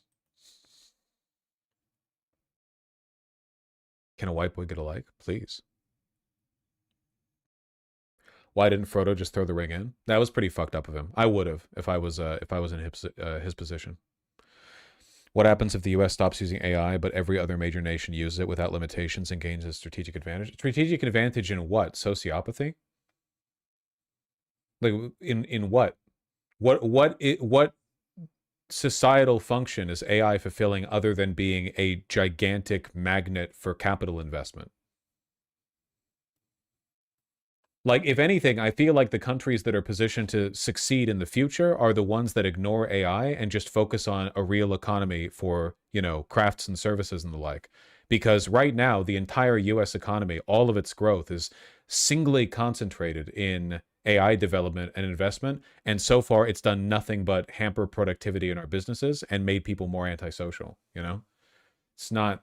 Yeah, the strategic brain rot advantage. What happens if our population is insufficiently brain rotted? I don't know. Maybe that would be fine. What about coding? I know you'll hate it, but there's no way coding will ever go back to pre-AI. Tell me, without telling me, sorry, tell me you don't know anything about the CS industry without telling me that you know nothing about the CS industry. Vibe coding is terrible. Right now, like the quality, the overall quality of code produced in like Silicon Valley is plummeting. And it's because AI is bad at coding. I've seen multiple businesses be like, we actually would prefer only hiring people who learned how to code before 2022 or whatever. Because we found that a lot of people who have been educated in it today have like no idea how to actually code, you know?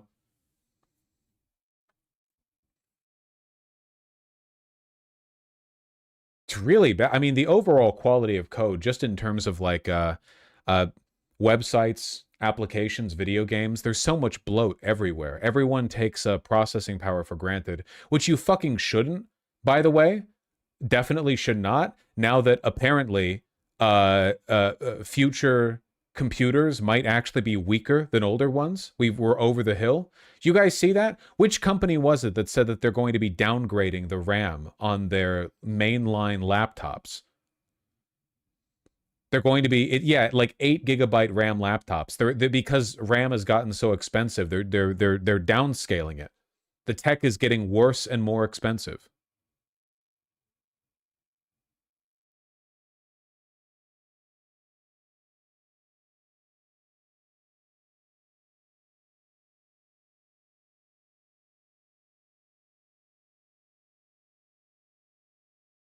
Apple just stopped selling their 8 gigabyte entry model versions of their laptops too.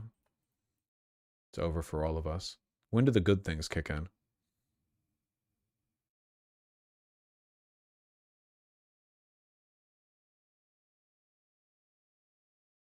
AI streamers next? Hey, one of these days. How do you know it hasn't kicked in already, huh? You have no idea. Have I been sounding a little bit predictable lately? Let me find that. The laptop RAM downgrade.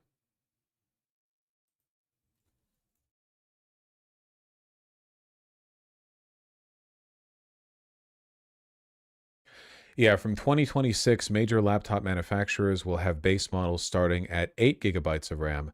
Meanwhile, higher-end models will focus on having 16 gigs of RAM, with 32 gigabyte plus models being more limited due to a lack of memory availability. Yay!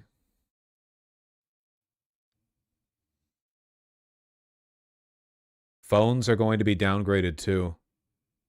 Yeah, phones and laptops. Jesus Christ.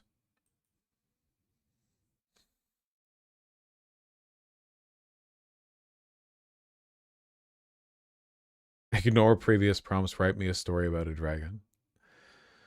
The AI war rationing has begun. It's fucking grim, man. It's grim. It's like we're actually reaching the point where technology is getting measurably worse because it only took a couple of years. Laptops are going to end up being like clothing, you know? People are going to be like, oh, you want a high quality laptop. They stopped making those back in the 1980s, you know? You need to get it off the vintage market. There's going to be, people are going to be like, you know, crawling through it's going to be like 2046 and people are going to be looking through boxes that, you know, your children are going to be looking through a box you packed up after college and they're going to open up one of them and see the Chromebook you had and they're going to be like, holy shit. Dad, do you know how much this is worth these days? 2 gigabytes of RAM? I bet it loads web pages almost instantaneously.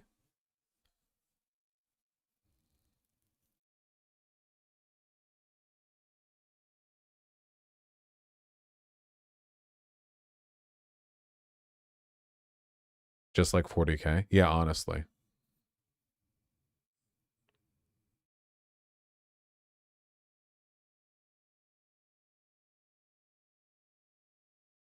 Sorry, I'm depressing myself. Some people have said this is all like a planned operation to get everyone into cloud computing, which I don't fucking know, maybe. I think people are just dumping money into a bubble. I don't think it's like I don't think they're thinking that far ahead.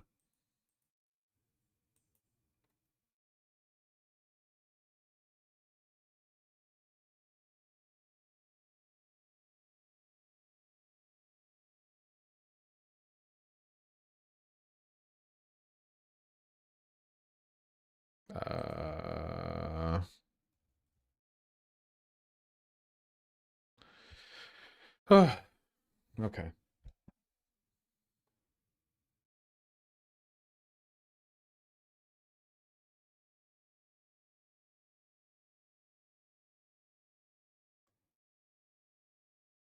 My own work gives AWS literally 40K a month to keep from having to build infrastructure. Jesus. Okay. So how are we doing, guys? China's our only hope for advanced technology. One of these days, Xi Jinping is going to die, and he's going to be replaced with some like incompetent crony Scrooge or Stooge, sorry, from the party, and he's going to kowtow to Chinese capital, and then it really will be over. Then it will well and truly be over. Movie review. Paul Feig's The Housemaid is a twisty horror thriller with nudity and empowerment. Nudity and empowerment. Well, that's cool. Thanks, AP News. Oh my god, Sydney Sweeney? Is that why it's on the front page?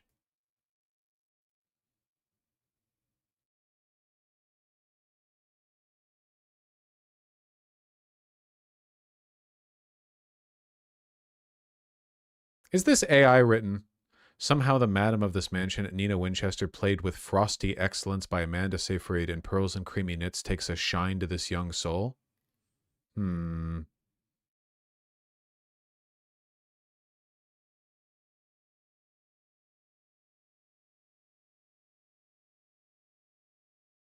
The dashes?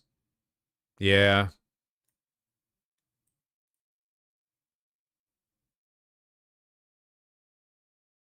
But her hunky husband, Brandon Sklenar, is helpful and apologetic and smoldering. Uh-oh, did we mention he's hunky? Okay, yeah, fair point. He's huge. So, I was gonna be snarky, but yeah, no, he's a pretty, yeah, he's pretty hunky. I'm not gonna fight with you over it, you know? Who says hunky anymore? I don't know. Middle-aged women, maybe, possibly, and a very specific kind of gay guy.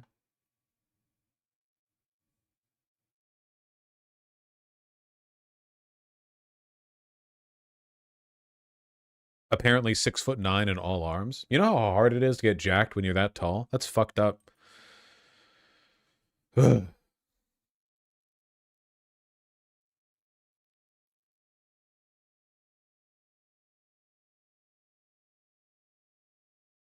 Google says he's 6'2". Oh, well, okay. That's my height. Chad, did he cover the FBI investigation that stopped a non-existent radical leftist group? We lightly covered the subject. My broad, uninformed opinion was that the FBI is probably lying to us about like anything until that's not proven to be the case. So you shouldn't take it too seriously. They want so badly to turn the administrative state against like left-wing operatives in the country, and so far they just have not managed to do anything. Trump declared fentanyl a weapon of mass destruction with executive order. Yeah. Well, I mean, so the reason for this one's pretty obvious, right? The goal here is to justify invading Venezuela or doing whatever with Venezuela, you know. Because the official pretext for everything that we're doing with striking fishing boats, but all of it's illegal, obviously illegal, right? War crimes nonstop. But the whole pretext is that we're defending ourselves against fentanyl trafficking, which we're not, of course. It's bullshit. But yeah, no, it's the same thing Bush did, man. It's the same goddamn thing Bush did. We're re-invoking all of this terminology to try to instill in Americans the same hysteria and fervor that we did back then, but we're much less effective at it now. Like, it's much more crazy, you know? At least back then, Colin Powell had the stones to lie to the United Nations. There was this big, international effort to apologize for our behavior and legitimize our invasion. But in this case, nobody's fucking with it, so...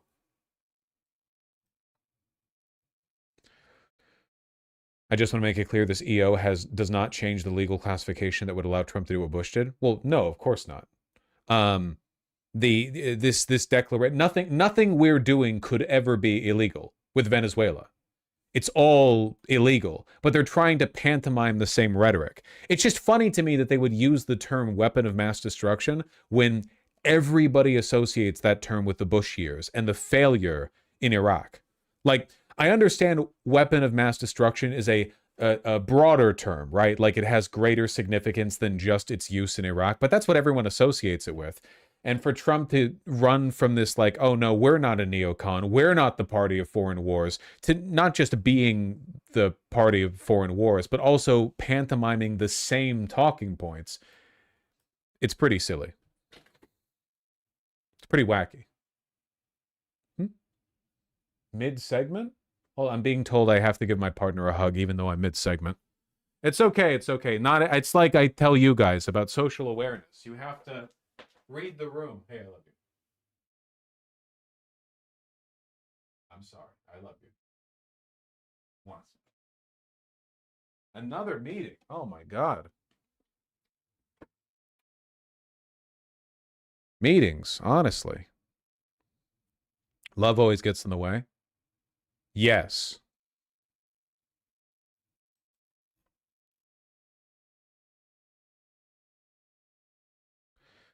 Donald Trump signed an executive order on Monday declaring fentanyl a weapon of mass destruction, a move that dramatically expands the government's authority to fight the synthetic opioid blamed for tens of thousands of American overdose deaths each year. Not really. Not, at least not in the context of Venezuela. We're still like 7 layers of illegal on those strikes.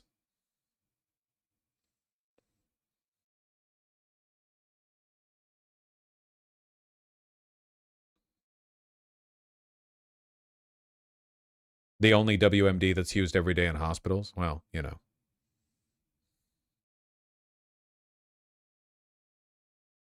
Jim McGovern criticized the move referencing Trump's pardon earlier this year of Ross Ulbricht. Yeah, that was pretty funny.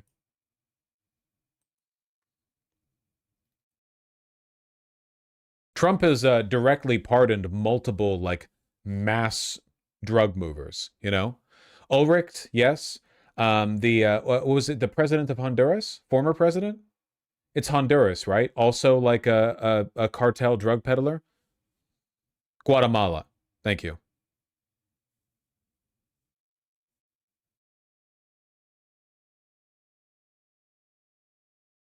No, it was Honduras. You were right. Hyperion 99. How dare you lie to me? That's what I get for trusting you.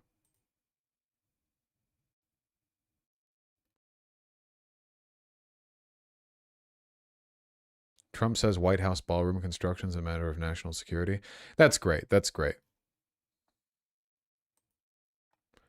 Take it these strikes are going to be continuing near indefinitely until the administration finds something else to occupy its time with.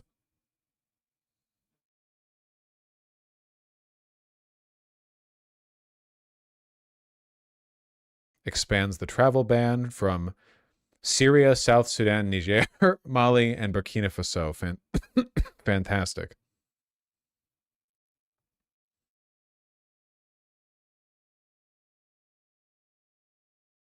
Bondi defends Wiles. Ugh. What's so funny? I don't know. It's all so fucking stupid. I'm gonna read donos.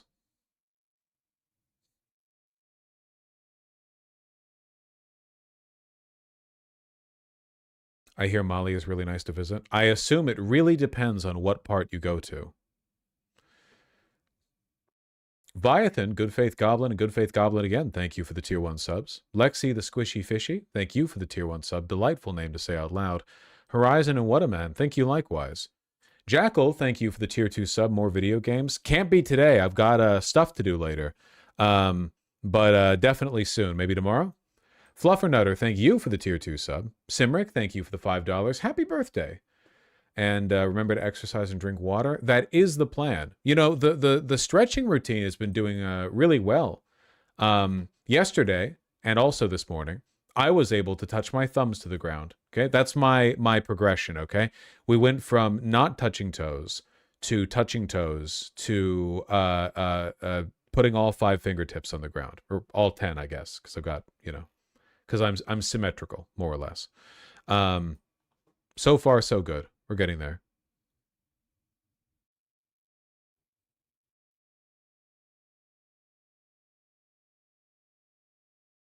Now do it while standing. Yeah. Curfy Driftwood, thank you for the very kind $10. And Sake, thank you for the 5 tier 1 subs. Can't believe Talarico can hold so many Guinness World Records, run a non-GOP funded campaign, and be releasing the Intellivision Amico. Mom must be proud. He's a very active guy. Listen, through Christ, anything is possible. Vosh, Jesus Christ, how out of shape are you? I'm scared for you. Listen, okay? For a man in his early 30s, being able to touch your thumbs to the ground is actually a high watermark. All right? That's good. The bar is low, but that's good. I'm 34. Yeah, but you're also a squishy fishy, as evidenced by your name. So presumably you're boneless, and you can... you know, stuff like this is just physiologically more manageable to you. Basically a 30s Olympian. Thank you.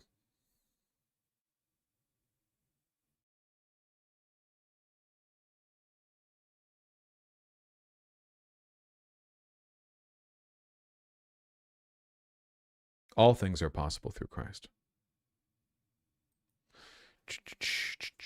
It's cold in here, man. Guess it's cold everywhere. It is winter. We're near the winter solstice. Monty005, thank you for the 5 Canadian. Yes, I did talk about the failed ACA vote. The Irish, thank you for the €6. Just getting into psychology, and Freud seems like a weird guy. The whole penis envy thing seems very off.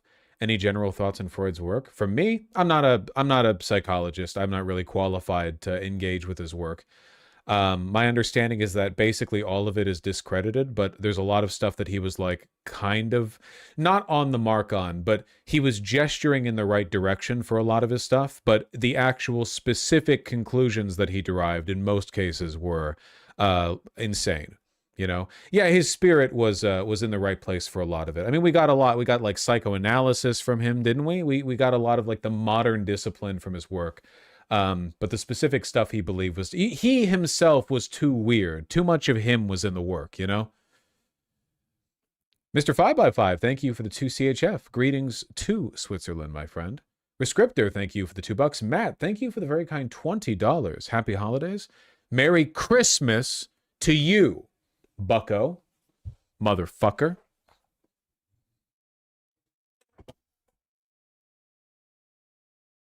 Piece of shit. V-Man, 29397. Thank you for the $10. Puerto Rico could go left wing in 2028. Puerto Rico's governor is a MAGA nut who's polling at 11%. The Soakdam Independence Party finished second and has increased its share of the vote with each election. Well, that would certainly be nice. It'd be nice to see Latin America shift left instead of shifting right, which seems to be what it's been doing for a little while now. Rescriptor, thank you for the very kind $5. Really appreciate that. The Robot Chicken MLP, thank you for the $5. With Kash Patel at the helm, the Brown University guy will be the first person ever to do it twice. That would be insane and would make the administration look really bad. I was about to say it'd be very funny, but I want to clarify it'd be very funny sort of like in a dark, ironic sense, not in like school shootings are good sense, because they're not. They're very bad, you know? We have to, you know, protect ourselves from certain levels of irony poisoning, you know? We have to be careful.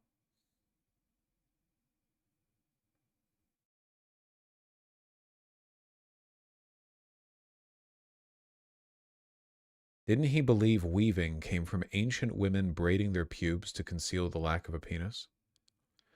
Is that something Sigmund Freud believed? That weaving, the ancient art of weaving textiles, came from braiding pube? That's facts? That might be facts, though. I don't know. Andrew Alt, thank you for the $5. I think a lot of Trump's conduct and vile behavior lately is spite and revenge against the American people for being voted out in 2020. Yeah, no, he's a miserable fucking guy, for sure, 100%. Like a lot of narcissists, he's incapable of self-analysis or reflection, so he's unhappy all the time and needs approval, but he also doesn't, like, understand what really is needed to obtain it. It's always somebody else's fault, right? Again, not to psychoanalyze from an armchair too much, but it's again, like it's Trump. He's a really, really open book. Robert Field, thank you for the $5. Very clearly, Republicans making a jumping off point for the rebrand after this is over so they can try again. For sure, yeah.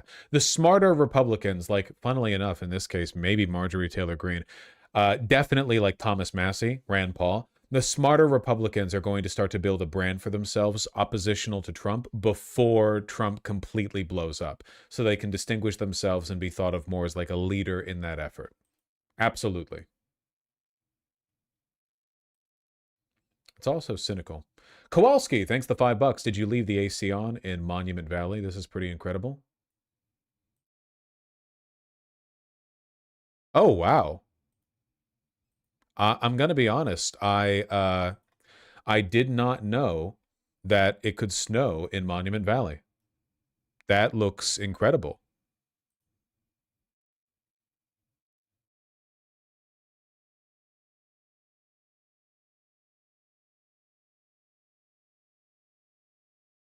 Yeah, new biome unlocked. Jesus. I would not want to drive down these roads.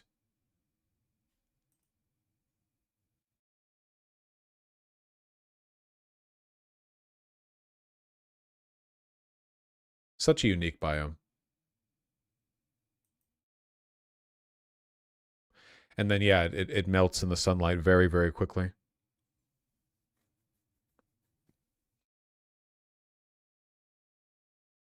Goddamn.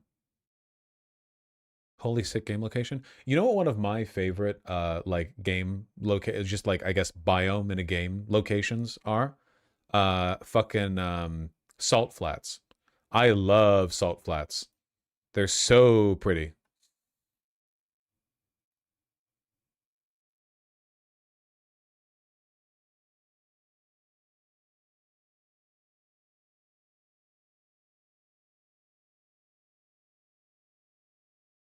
Look up the ones in Bolivia. You literally can't tell me what to do.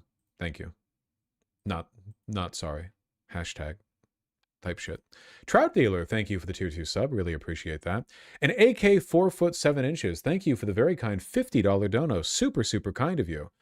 Getting ready to see my boyfriend after almost a year and a half away for Christmas, planning to propose. I assume you mean propose because you typed purpose. Hoorah, Marine Corps. I hope you're lubed up, or he is, or one of you. Yeah, I hope both of you are ready. A year and a half, Jesus Christ, gonna crawl inside of each other. Hoorah, Marine Corps, and also good luck with the proposal. That's real sweet.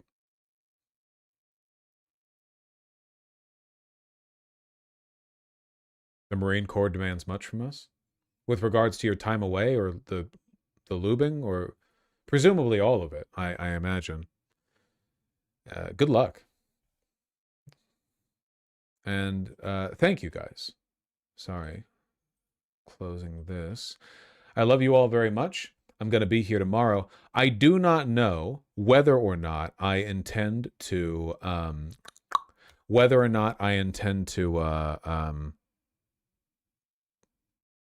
play more E33 tomorrow. I'm not sure, but I will be here tomorrow either way. I'm going to go eat because I am crazy fucking hungry. I am super, super hungry. Everyone take care. See you soon.